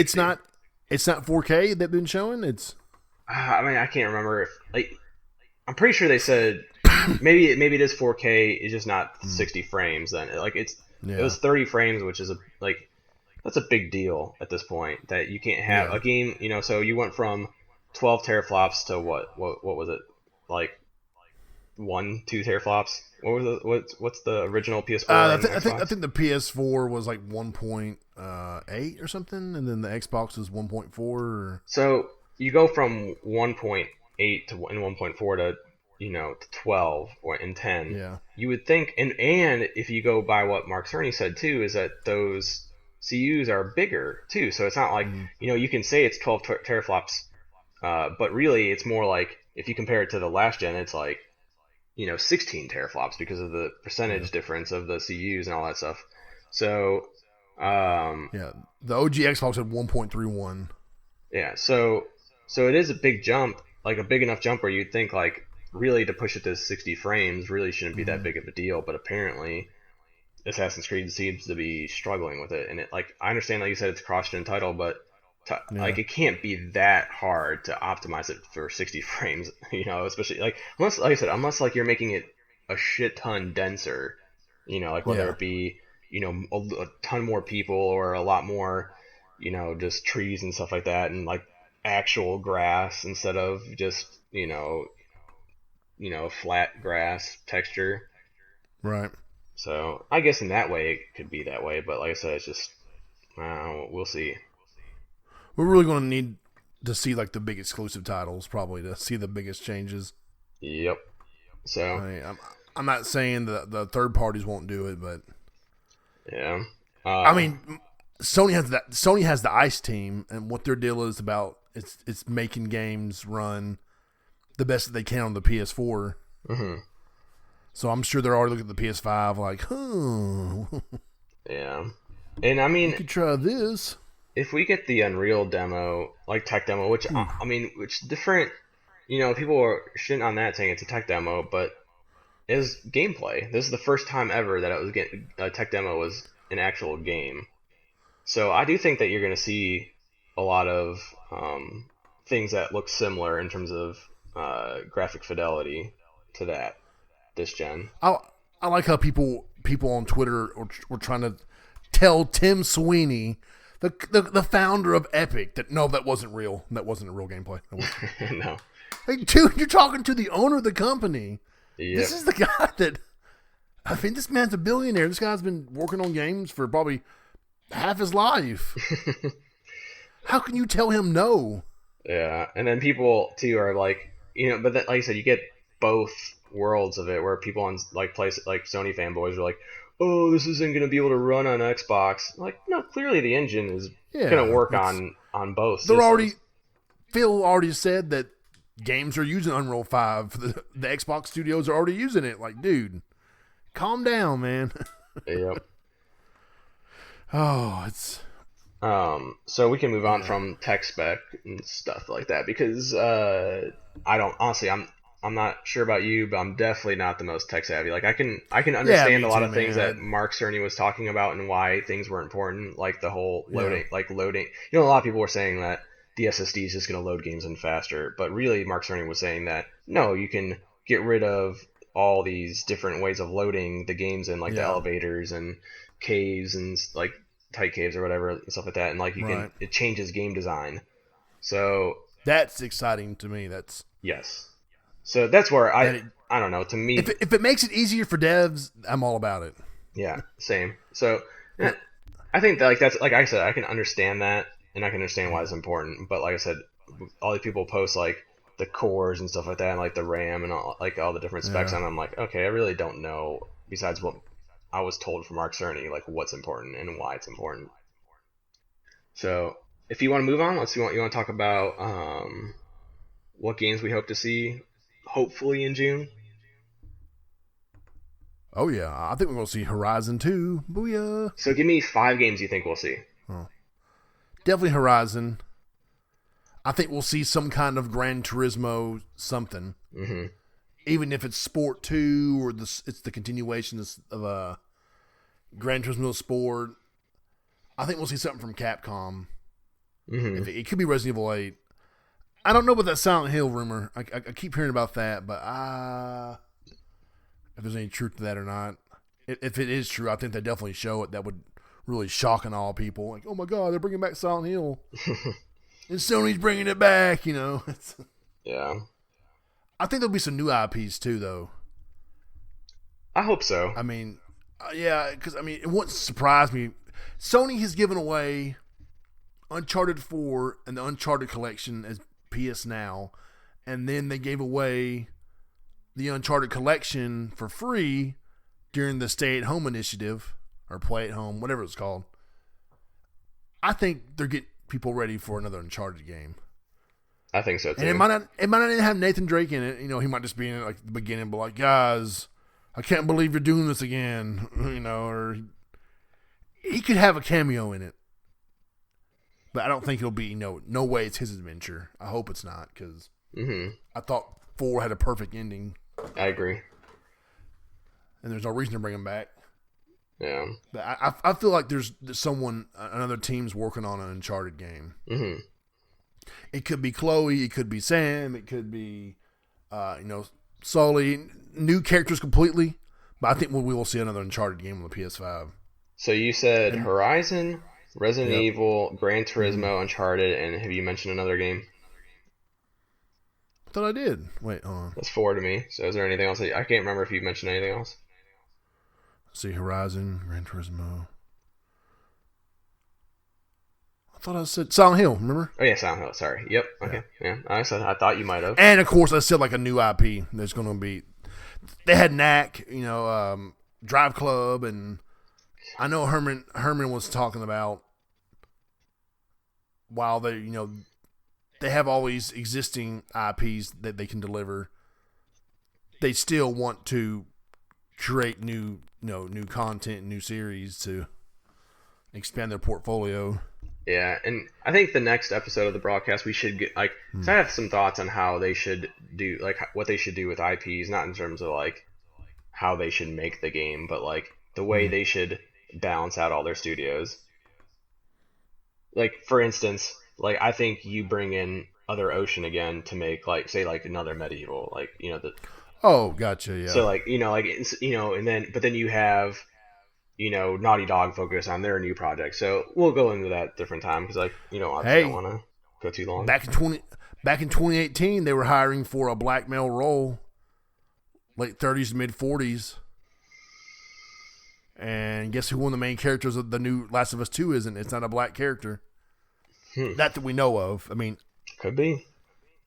Oh, they're working on something different. There's already I will bet money on it that there's already a team that's working on their next project. I agree. That's not the Factions multiplayer spinoff. Yeah. There's no way they're not already fooling around with the PS5. Mm-hmm. No way. So I'm gonna run down this list. Have you? I'm not sure if you've seen it, but it's funny because this is what games people, or this is a new rumor one that was of what games we're gonna see at this PlayStation show in June.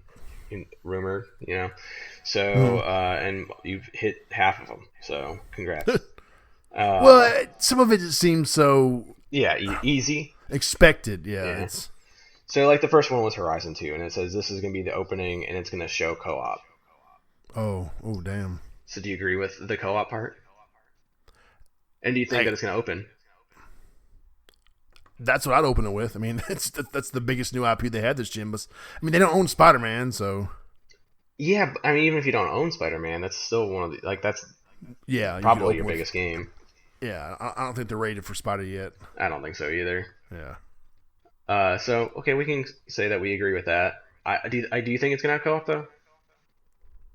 Do what? Do you think it's gonna have co-op? Hey, they wanted to have co-op in the original version of it, but they said that it compromised their vision for the game. Yeah, you did show me that, so Yeah, I believe it. yep, I think so I mean, too. I don't think it'll be like the whole game, but there'll be some kind of co-op mode.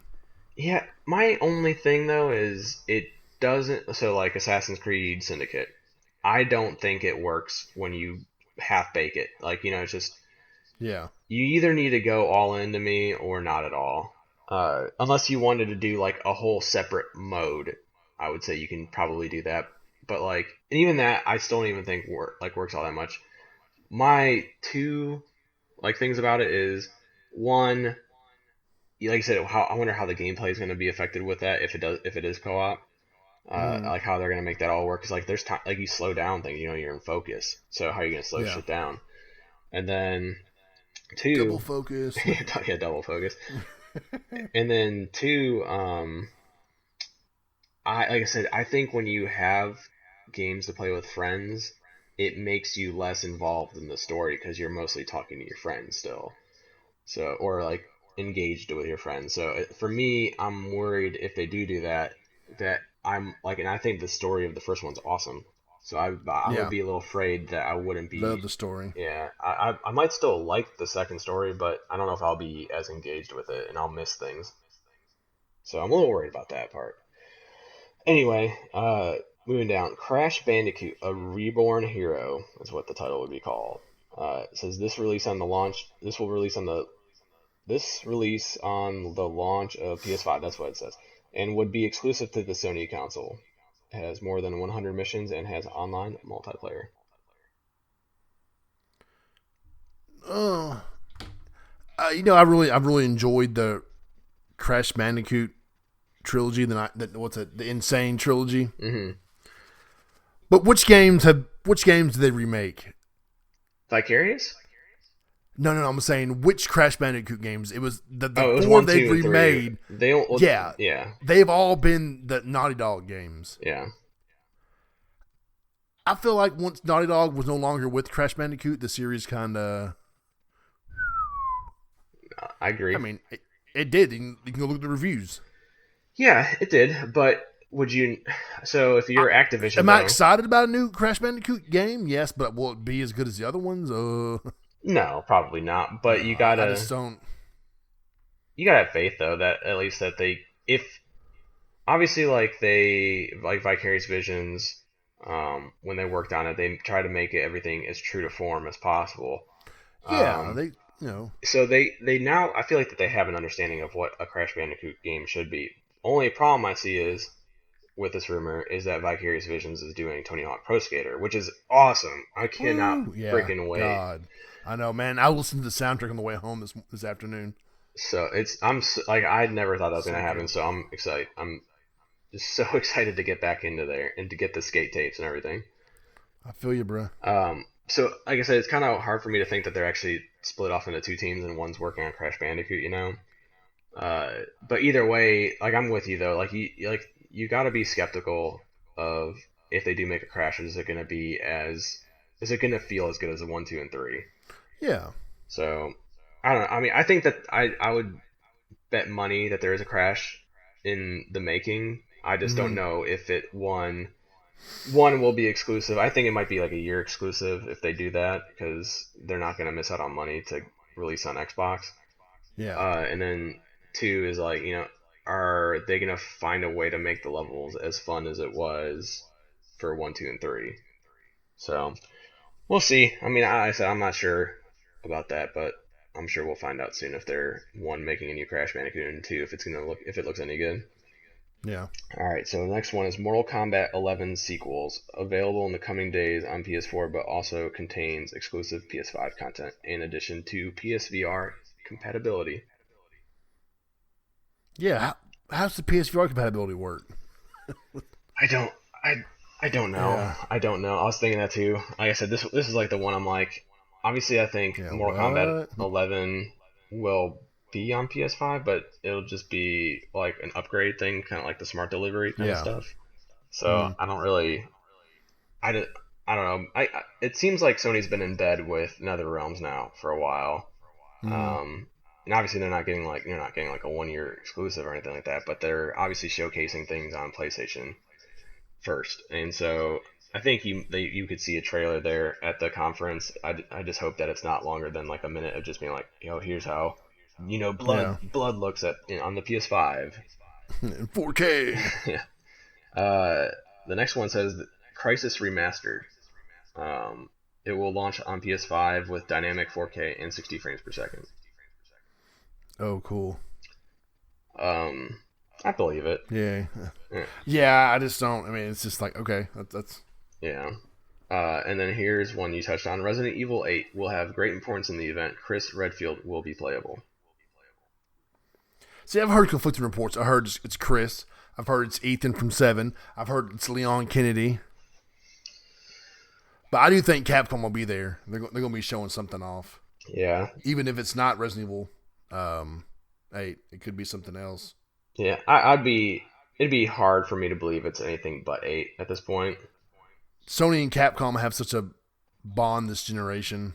Yeah. Sony's made some weird bonds though. If you think about it, it's like Capcom, NetherRealm, like, and then they were. What's wrong with Capcom? I love Capcom. I'm not saying there's anything wrong with it. Okay. Like, because I mean, like I said, they also got into. I was about to say Remedy. Like they had the exclusive content there.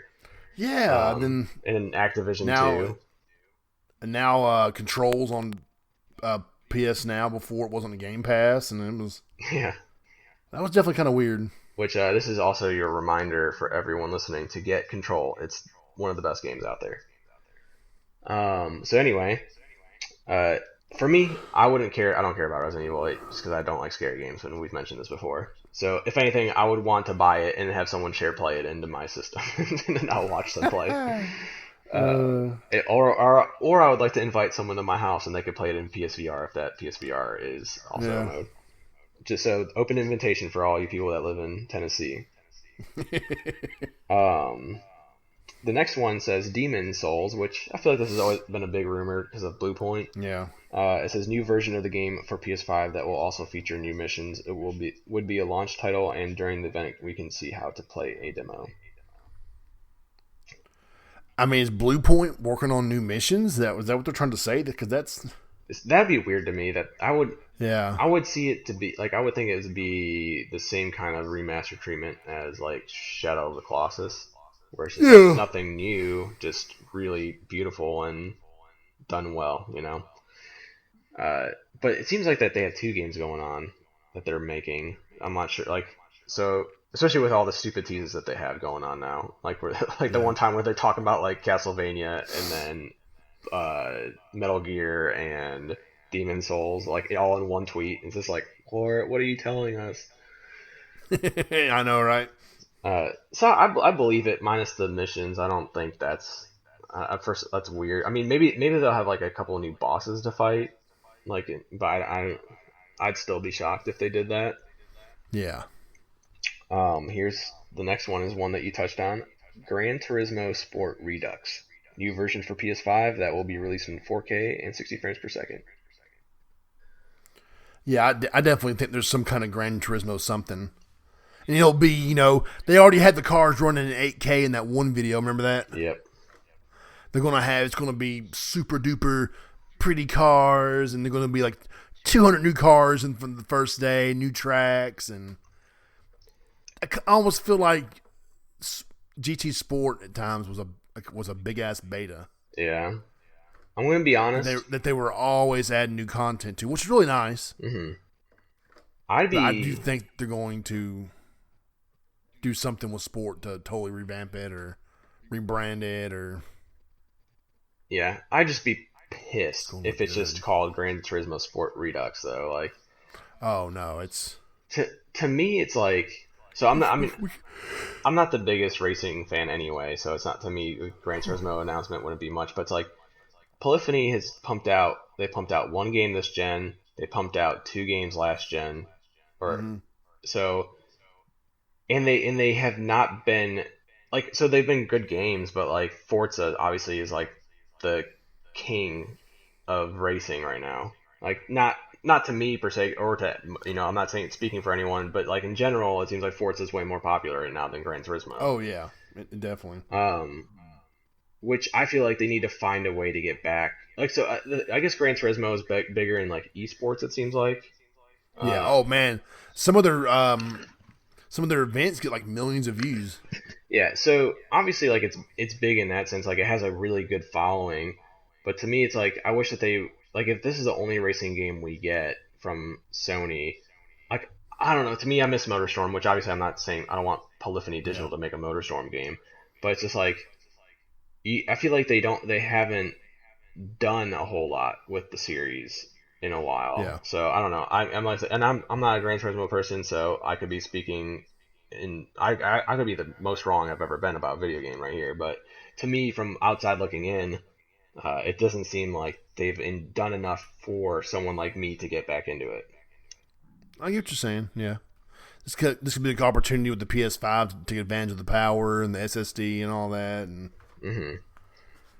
you never know, man. They could introduce a new series that brings back MotorStorm. Kind of people. I mean, Forza Horizon has been a huge series for Microsoft now. I mean, it's one of their highest rated games, one of their best selling. It has millions of players. Yeah, and not only that, they just shit that out every year somehow. Like, I mean, obviously, I know that they have 2 studios working on it, so they can do it like that. But still amazing that it takes the other teams like 2 years to make another Forza game that is highly rated, while it takes Polyphony Digital, now at 8 years pretty much between. It is wild, man. I know I know the creator of the series is a car fanatic. Yeah, and that's awesome. And he like races in cars and does all these events and. He knows his shit.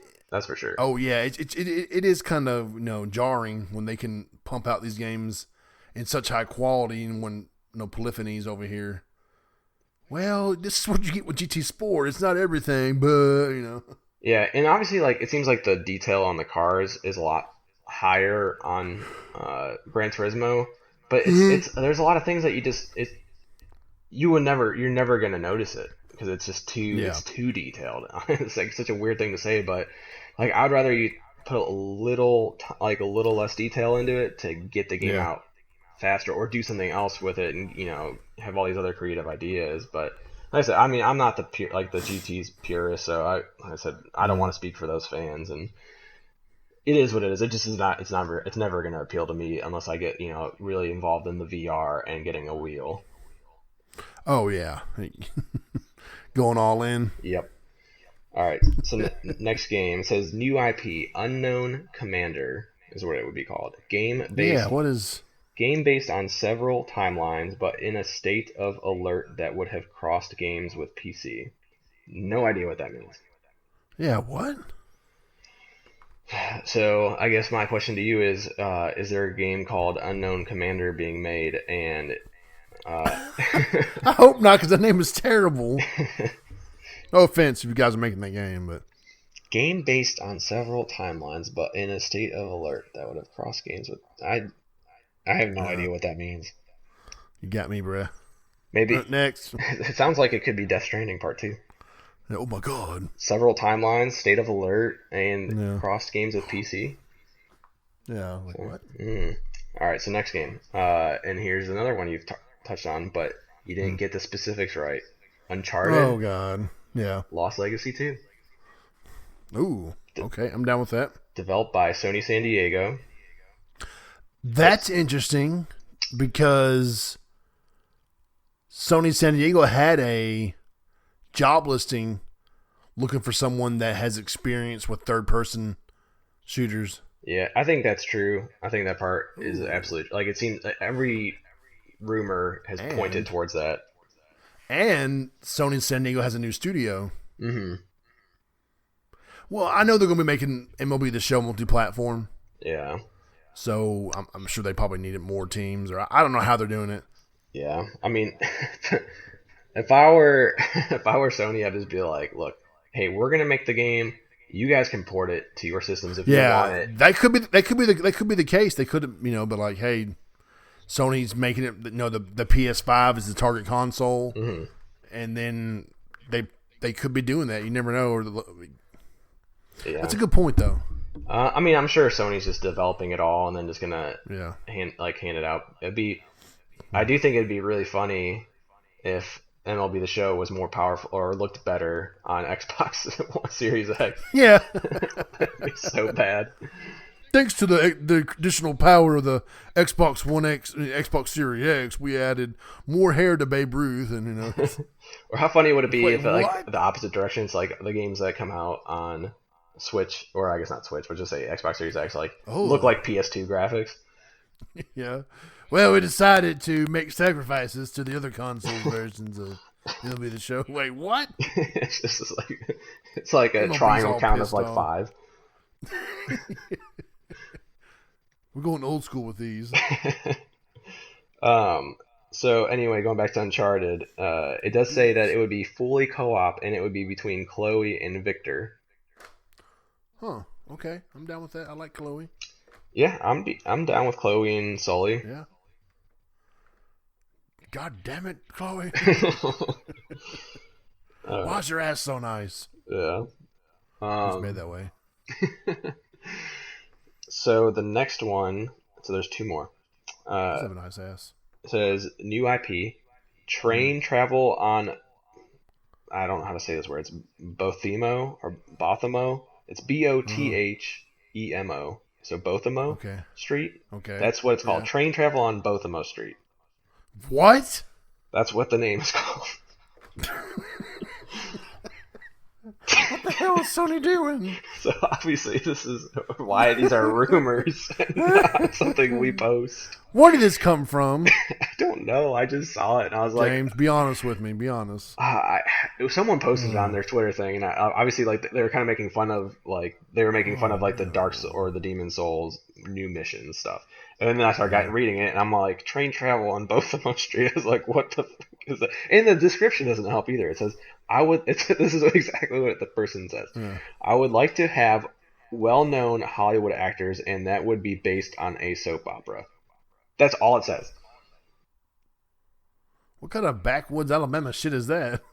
I don't know. So you're potentially looking at a soap opera with well-known so to me if I'm looking at this, I'm thinking this is a Supermassive game.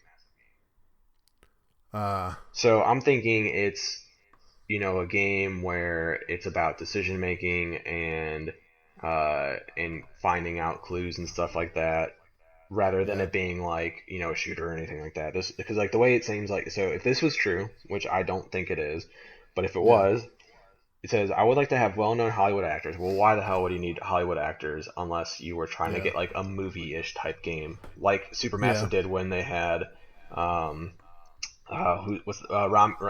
Malek and Hayden, what's her name, Hayden Panettiere.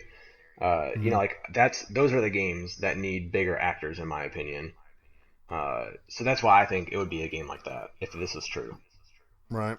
So people, if you're listening, get excited for train travel on Bothemo Street.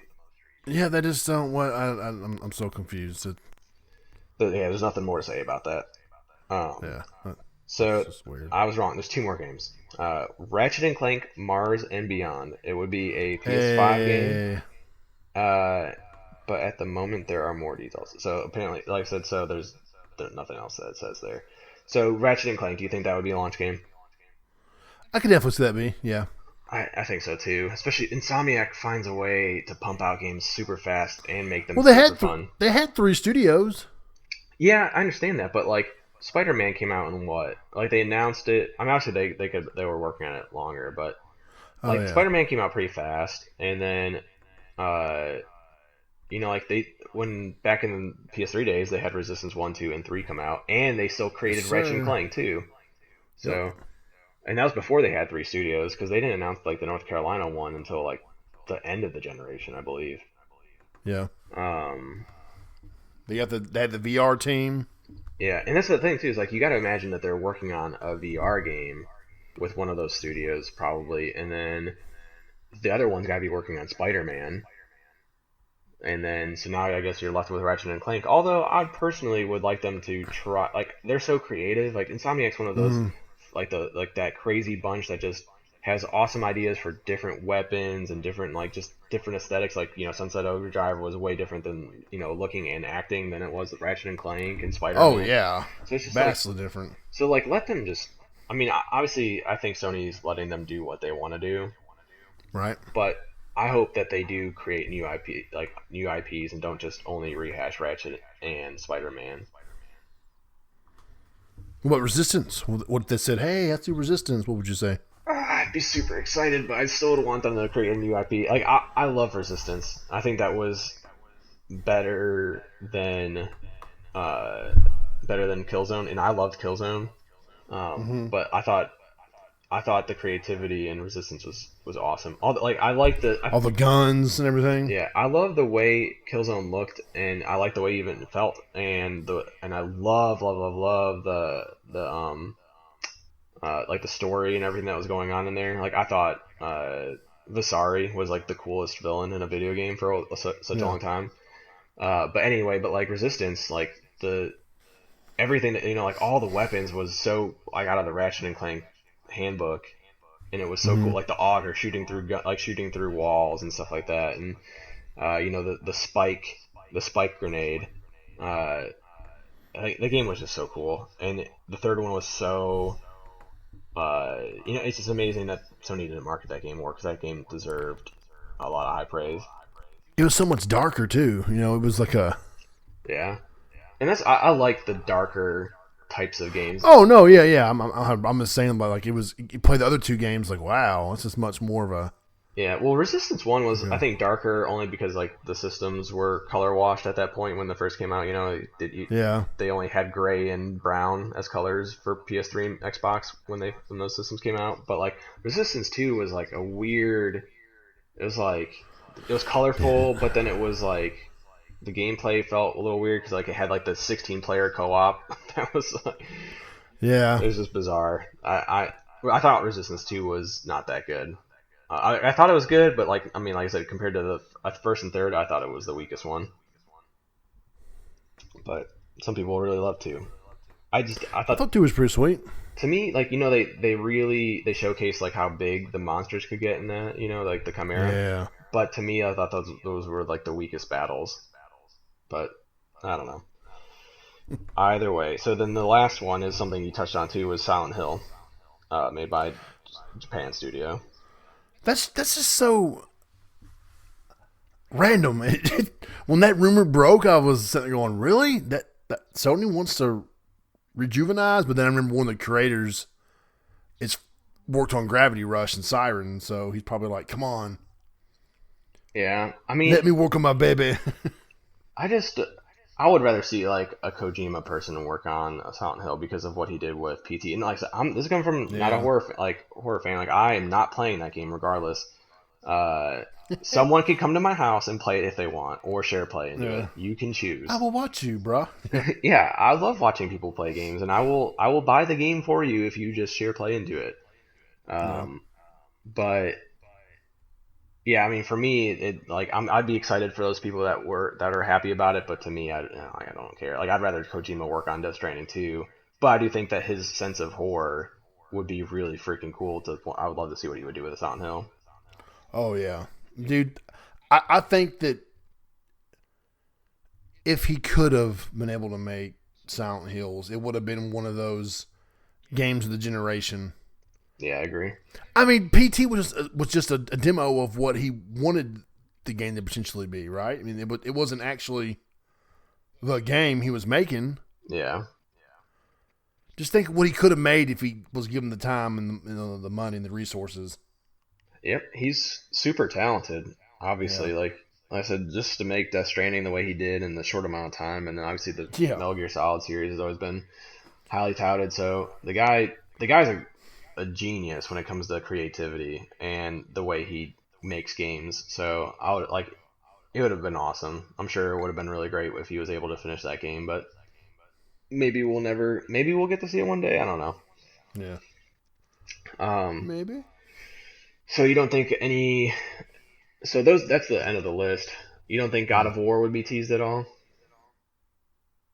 Let's see what it'll be 2 years. I just don't know if Sony.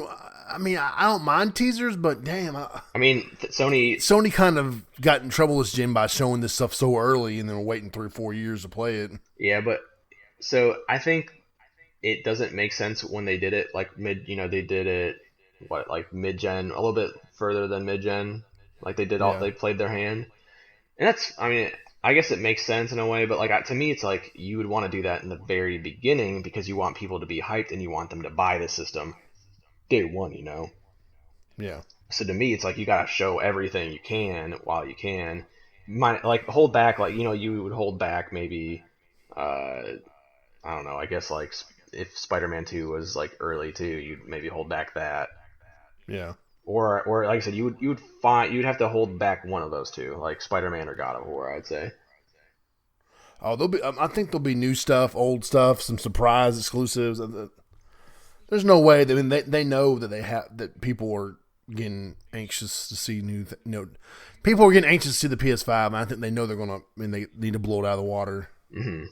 Yeah, and I think they are. Like I said, they're not stupid. They know it. The Yeah. only thing I was afraid of is that they really did lay it all out on the line this gen in terms of like they played their cards at mid gen, showing everything that they had, and Yeah. then to end off, the system. You said you had God of War 2 years ago. You had Yep. Spider Man a year Mm-hmm. ago. Year Detroit Becoming Human. Yeah. I it mean, I don't know if you. yeah. Well, Detroit was good, but it's not first. Yeah. Like obviously, it's not first party. So Yeah. Yeah. Yeah. um, and then now you have Last of Us and Ghost of Tsushima. So think about those four Mm-hmm. studios. That's Insomniac, that's Naughty Dog, that's Mm-hmm. Santa Monica, and Sucker Punch. That's their four biggest studios. And so their four biggest studios now have released a game within 2 years of the PS5 launch, or I guess it would say 2.5 years when it actually launches. Yeah. How are any of them going to be ready to have a game?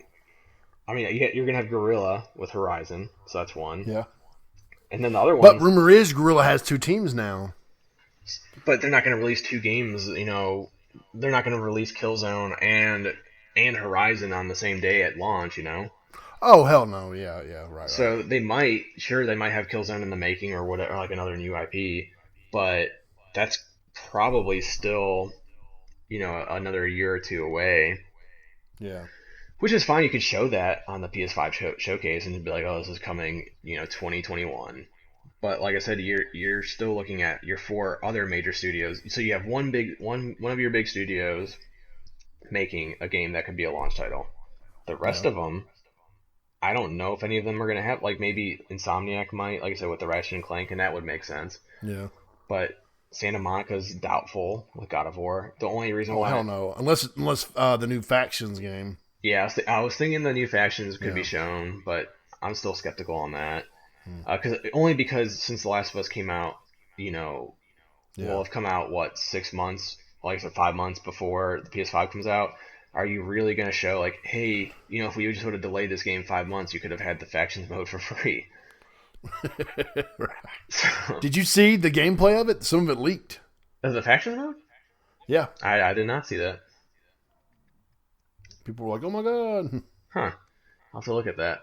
Oh, be careful because I mean, there's so much more Yeah, I guess. spoiler shit that surrounds it. It's Yeah. Um. So I guess that's a possibility, but then Sucker Punch, there's no way they had unless they split into two teams somehow, and we didn't know that. yeah. But that's doubtful too. So like I said, it's just going to be interesting to see what Sony. I think Sony is going to have those third. Ben Studio was hiring Yeah. for a new game as of early 2018. And Ben, is another studio. It's like there's no way they're going to be ready. I mean, first of all, I'm not sure if they're going to make another Days Gone. I mean, the way it ends, you would think that they would make another Days Gone, but like, oh yeah, about to say what? but Sony at the same time might, like, because of the critical reception, might be like, hey, let's move on from this. But I doubt it. I would think that, with the way the sales went, that they would continue with it. Oh man, I think it's one of the top 10 selling PS4 exclusives in America. Yeah, and so I think that they would continue it. Although I'm skeptical on how they're also gonna do that series too, because of the way that ends. It seems like it's gonna be a really different type of game. But anyway, so like it's unlikely that they're ready too.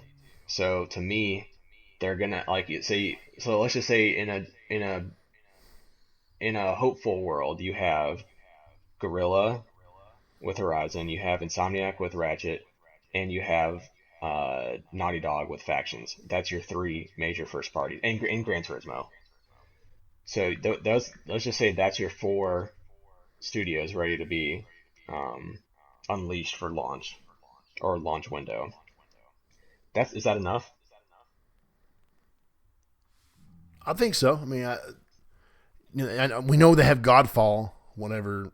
Yeah, they do. Relationship they have with that, and then I've heard some rumors about some other timed exclusives. So yeah, and I think obviously when you compare it to other launch window games, obviously those four would be way better than anything that ever came out on launch window. But you got to think that Xbox is also going to be firing on all cylinders. Like they're going to have Hellblade as as hopefully like a launch window. Yeah, I think it's like I heard rumors 2021. Yeah, so you got to think that's probably pretty close to launch. Halo obviously is coming out. Oh, that has to be day one. It has to be. Yeah, I agree. I would say I don't think that we'll see a Gears until 2022. Yeah, I think Gears needs a little break. Everyone's saying, eh. Yeah, I think it needed a break since pretty much. Well, I didn't like 4, and I did not like 5. I thought 3 was the best in the series. But they also have all these like a ton of new studios that I have no idea what they're making. Whether it be Brutal Legend 2 would be awesome, and then like I said, for me Hellblade is enough to sell me on that system. I love Hellblade. So Hellblade, Halo, you got to think is your launch windows, and then what else? You got Forza's an obvious one too. So let's just come out with another one that they would do. What are their other studios? Is it possible that like a Fable or whatever the Initiative is making would be ready? No. Because didn't Phil Spencer play? Initiative rumor is Perfect Dark because someone's been working on security systems and guns and. Yeah, I didn't mean to say that they're working. And then on Playground Games is Fable. Yeah, so between Playground, Obsidian, Initiative, are any of their games ready by a launch window? What's the launch window? 2021? Is that I would say within 1 year of the release.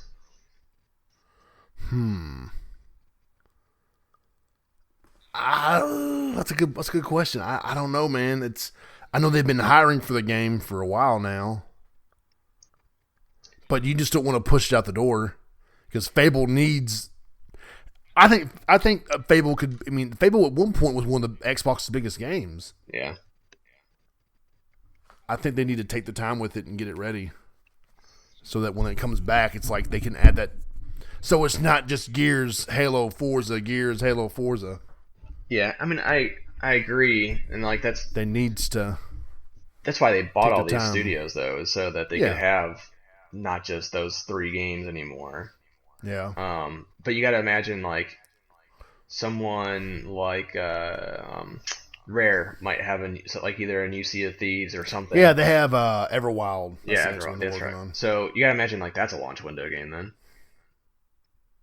So let's just say those 3 studios I mentioned aren't launch window because they're going to be 2022. So you have Everwild, you have Everwild, Halo, Forza, and what was the other game that I mentioned? Oh, Hellblade. Yeah. and then you also have like Obsidian's game too. What Mm. that game about they're super tiny. Well, I can't remember the name. Oh, Grounded. Grounded, yeah. So you got 5 games. Is that? Do you think that their launch window, if they release with those 5 games, is better than the games we mentioned with PlayStation? I think it'll be for Halo fans. I mean, for Xbox fans, they'll definitely be like, "Oh my god, Halo!" I mean, I love Halo. That's what I'm excited about. Yeah, I agree. I love Halo too. Yeah, I'm excited. I mean, I want to. I mean, I'm going to go with the PS5 day one, but if I could get both day one, I wish I could. hmm I just think Just like because, if you have Halo and Forza and Hellblade, I think that's yeah. hard to beat. Even if you Oh have yeah, definitely. Horizon, Ratchet, Gran Turismo, because like I would say Forza is going to sell more than Gran Turismo. Yeah. Uh, I would I would say Ratchet's bigger than Hellblade, but to me I love Hellblade more. And I love Ratchet by the way, but and then Halo is a bigger franchise than Horizon, even though Horizon's a great game too. Um, and then what was the last one that I had? I think this is the most important Halo game ever. I agree.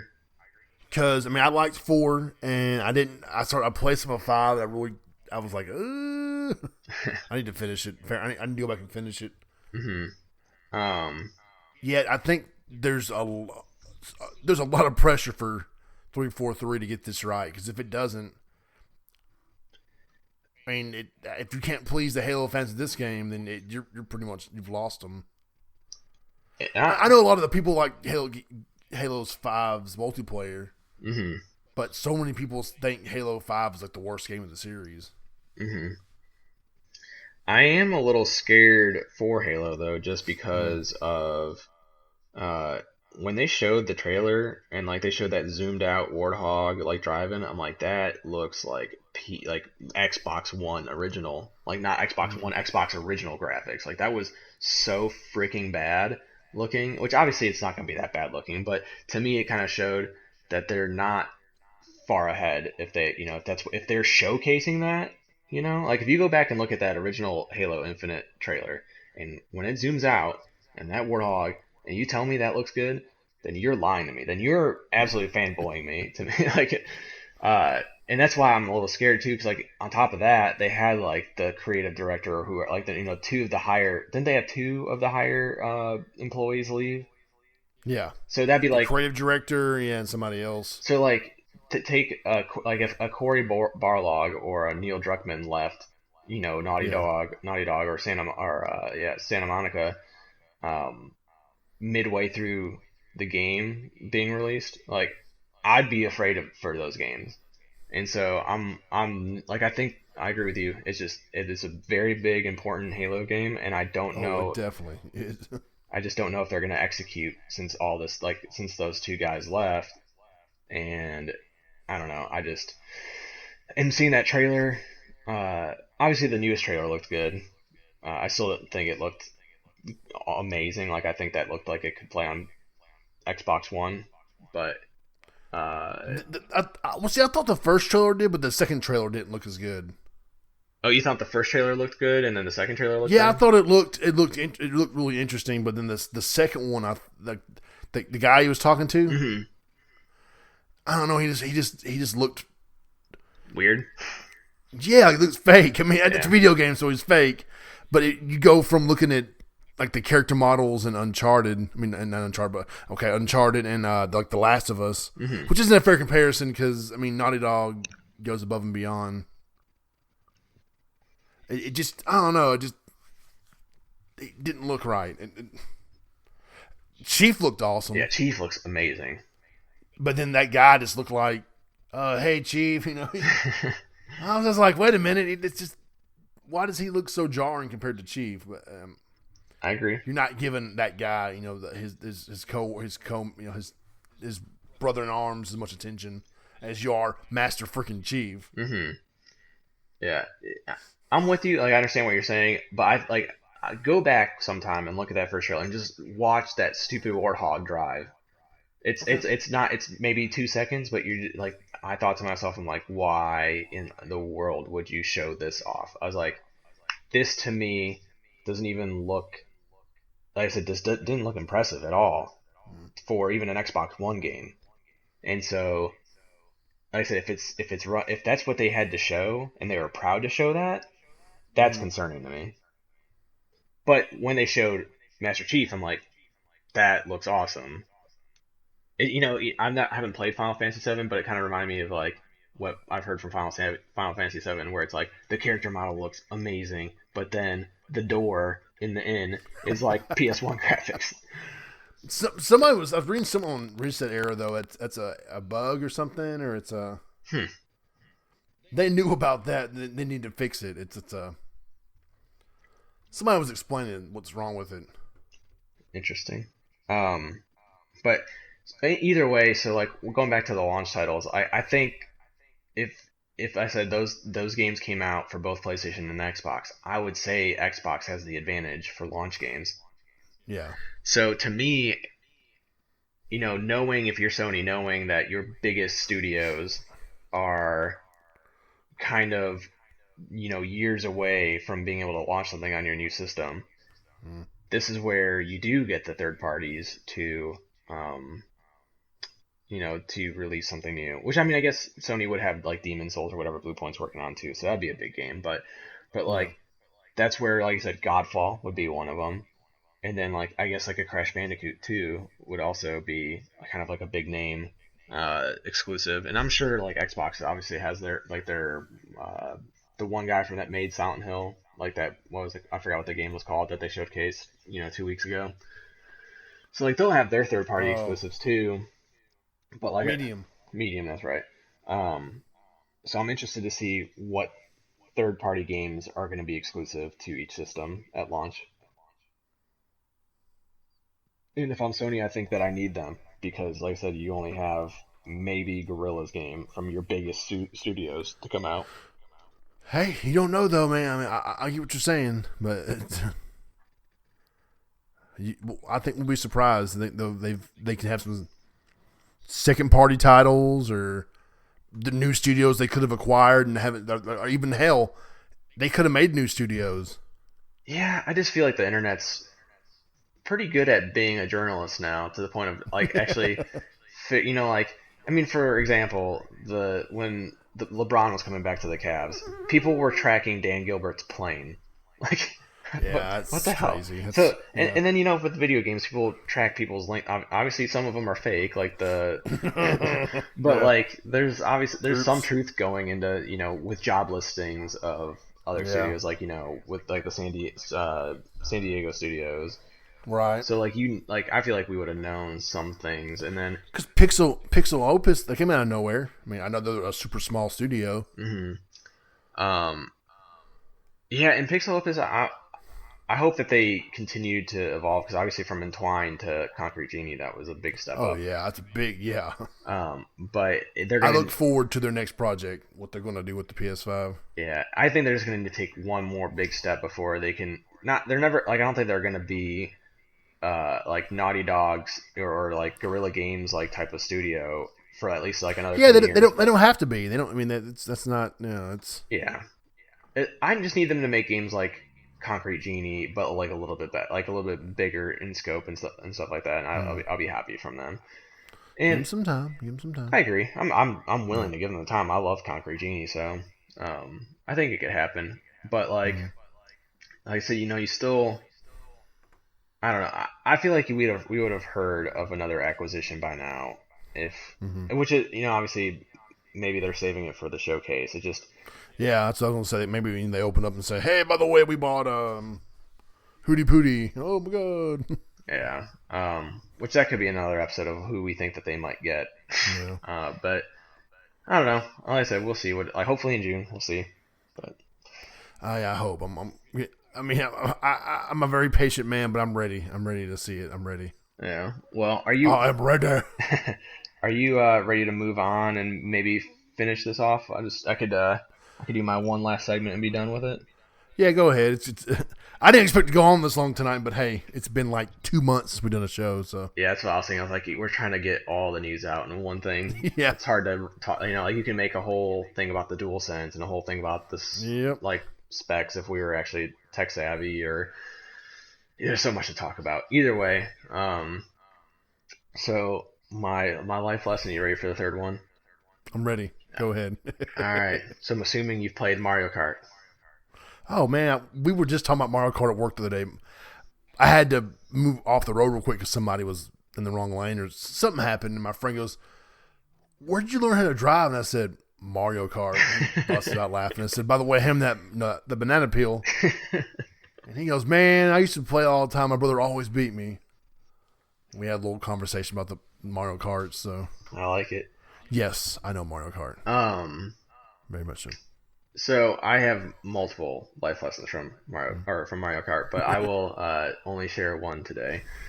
So, what do you think is important in Mario Kart? Like, just name a couple things. Like to be good at it. Good steering. Yes, like so drifting, right? Knowing like knowing when to perfectly time your drift. So yeah, so that you hit that corner, then you go out of it and boom, turbo boost. Mm-hmm. Good track layout memorization. Mm-hmm. And then I guess the newer games picking the right cart because my son played me online one time and picked the Ghost in this little tiny cart, and he was about a mile ahead of me the whole race. So what about taking shortcuts in that game?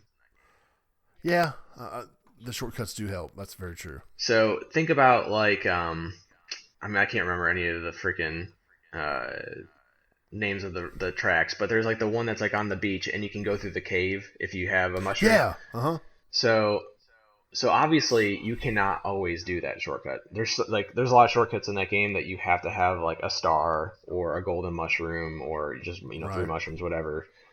Otherwise, if you try it, you're going to not only miss the jump or whatever, but you're probably going to get set back quite a few spots if you're not in last place already. Right. So, knowing that, like my life lesson from Mario Kart was, shortcuts are great, but you have to know when to take them. So, and you can apply this to anything, like whether because you can, at work, there's things you can, your boss asks you to get something done. There's ways to make it faster, and if you do it right, then it's great. But if you do that, try to do it fast way and it doesn't work out, then you're screwed. Oh yeah, I believe me. Construction. Sometimes taking the shortcut, you're like, okay, I got away with it. Other time you take that shortcut, and guess what? You're screwed, and you're doing it back the way you should have done originally. Yep. And so, oh man. So Mario Kart was the first time I've ever learned that lesson, and and like I said, it's just one that sticks, and it's a very good lesson to learn that you have to know when to take a shortcut and when not to. Mm-hmm. So there you go. I agree. Life lesson number 3. No. Life lessons by James. So only take shortcuts if you're on shrooms. Yes, thank you. That's the real life lesson there. Yeah. That's what you guys were here to listen about. That's what you really wanted to know. Don't worry. Take some shrooms and all things will go faster. Shrooms make life better. You will easily don't tell some people that because they'll believe you. Yeah, this is not the best family episode I've had. Yeah. Sorry, guys. Yeah, don't take shrooms. My sister enjoys the show, so it's fun listening to you guys on the way home. Yeah, podcasts are good for that. My neighbor said he started listening to us, but he's not a PlayStation fan. So he has an Xbox and he has a Switch. And he's like, can you guys talk about multi-platform stuff? And I said, possibly. You do know, I mean... Yeah, I mean, he just like, he likes to listen to video games, but like I said, that's the only one he doesn't own, so he's not invested in it. So, tell him it's time to invest. Yeah, he's missing out on a lot of great games. Yeah. Like Death Stranding. So good. And Ghost of Tsushima and The Last of Us and Astrobot and God of War and Horizon and Bloodborne and Blood and Truth. I'll stop. Blood and Truth. I'll just stop while I'm ahead because there's too many games that I just watched a dude just tear up a case for a game because he's getting his ass kicked in The Last of Us. Oh, Kids Move? Yeah. That guy's I don't block or mute many people, but I've muted Crap Gamer because I think he's an idiot. Look! Right now there is a poll for who should be the president of PlayStation, and for some reason I'm losing to Crap Gamer, who wasn't even a PlayStation fan until like the Xbox community kicked him out, and now it's all like PlayStation. I'm like, man, come on, guy. Yeah, I mean, to me, he just tries to play fanboy too much. Like I'm fine if you are biased towards one system, but don't try to like demean the other system at all. Like, it's fine like to make fun of some things that like say Xbox does, like whether it be like like the graphics for like State of Decay or something like that. When people are making fun of like the faces or something like that on that, I think it's fine. Or the Kraken, like the body like below the water, there's no body. Yeah. So like I think that's hilarious, but like you also gotta take it the same way. Like when PlayStation, like say Predator came out, and that didn't review well. It's like It sucks. I mean, like first of all, I loved the gameplay loop in that, but obviously the game came out unpolished. Like I could tell you from the beta, the frame rate was just freaking terrible. And if they I'm assuming it seems like they released it like that, and I don't know why. I do not know why. Then that game should have been delayed if the frame rate's still like that. But I heard the newest couple updates have really helped out. But see, then why not just delay it a little bit and fix those things before you That's what I said too, man. I figured it'd get delayed, but either way, first impressions. Yeah, so you got to be able to take it on the chin as well. Like obviously both console manufacturers are like, they both make mistakes, but you got to laugh about it. But like Crap Gamer's like, oh no, my system's so much better even though I switched. And then you got Colt and Kids Move, who are just so far up Xbox's asses that it's just like they're going to come out of their like Phil Spencer's mouth because he's just so far up there. He just like I can't believe that people actually listen to those two and take their word for what they say. Like, you can clearly tell how stupid they are when they especially say something that was completely proven untrue like that next minute. Yeah. So I forgot what we were talking about. Oh, we were just talking about how he broke the. I saw that he tried to break his controller and then he lost the fight with the controller. He was, dude. No, you don't punch shit. Come on, man. No, I mean I've thrown. I can't lie. I threw my controller one time when I was younger, but yeah, I've done that. Hell too. No. I understand money. Okay. Yeah. No. I've shattered a 6-axis controller. Oh really? Yeah. Prince of Persia, the Nolan North version. Mm-hmm. The last boss made me throw my controller to the wall. I'm like, fuck it. Woo. See, I've not thrown mine up to a wall. What I would do is I would take the one handle and then, but the like, so say I'm holding the right side of the controller. The left side will be pointing down straight at the ground, and like this was when I was in the dorm, so like MLB The Show froze on me after I had like 4 home runs with my character, and I was so pissed because it was like my best day with him, and so I just took that controller and I just went straight down as hard as I could, and then like it just blew up into pieces. Like I was, it was like so sad, but, like when you do it, you're like, I'm an idiot. But yeah, I haven't done anything like that since then. I mean, I can get mad at like a multiplayer game and like squeeze my controller real hard, but I'm not trying to punch it or break it. Yeah, hell no. No, hell to the no. Yeah, we don't got money for breaking controllers. No. I'd sacrifice one of our DualShocks to put the Switch in our living room. One of the old ones that the analog sticks are all wore off, and yeah, the rubber ones.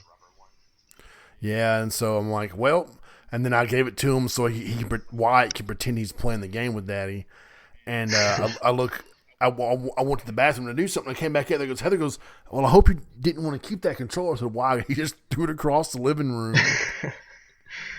Like, oh God, oh well. Nice.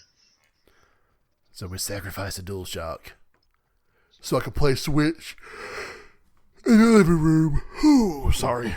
Yeah, you're fine. I think that's a sign. Been a long day. Yeah, I think it's a sign of going to bed though. Yeah, that's what I'm doing. I'm gonna go upstairs. I'm gonna call Shu before I go to bed. Tell him he needs to be showing me that PS4 soon. PS4. I've seen the PS4. Whoa, I'm sorry, PS5. Yeah. Like, shoo, tell me the secrets. Um, They'd be like, who are you? But like, how do you have my phone number? I said, I don't know. I'm sorry. She would be such a fun guy. We need to get Sean Layden on this, by the way. You need to since you're buddies with him. I wonder if Sean can. You can. I don't know what happened with the situation with him, if he can talk about what happened. Okay, well, I think Sean wants to, or...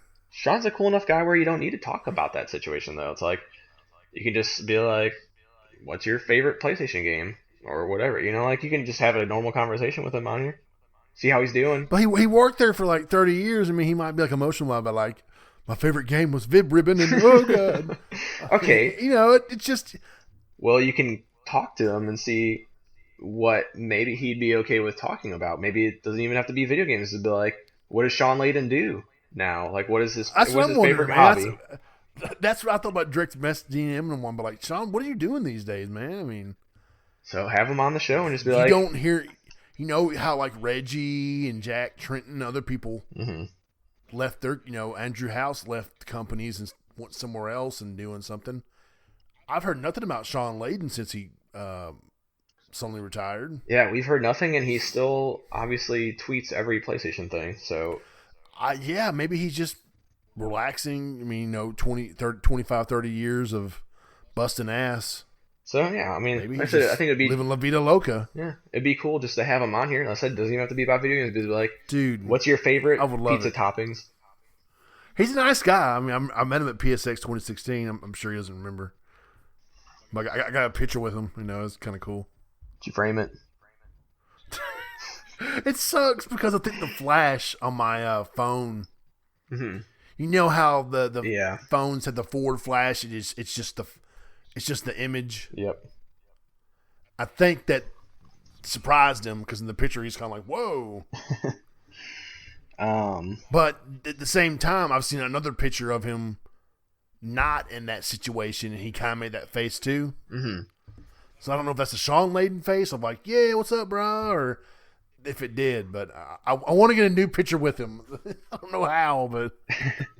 Maybe he can take a photo for you, and then you guys can just Photoshop it together. Where you both like...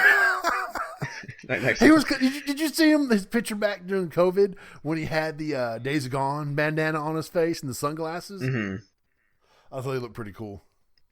Because he is pretty cool, at least from what we know. I mean, he seemed like a pretty genuine guy.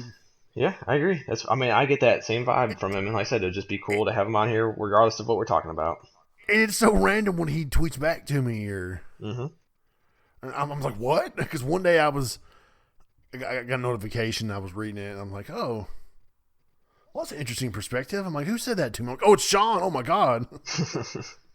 Oh, that's right. Yeah.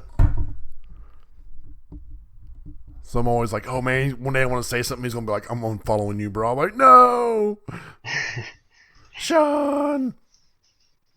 Cause see, he said he had a problem stuttering, and sometimes I do too. So I can feel him on that. I feel him on that. It's something that I can relate to him with.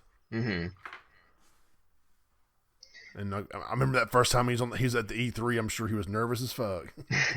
Yeah, and see, and that's like something you can bring up too. I would love to know how nerve-wracking that is to be on like an E3 show or even like a PSX and just having to give a speech in front of all these people.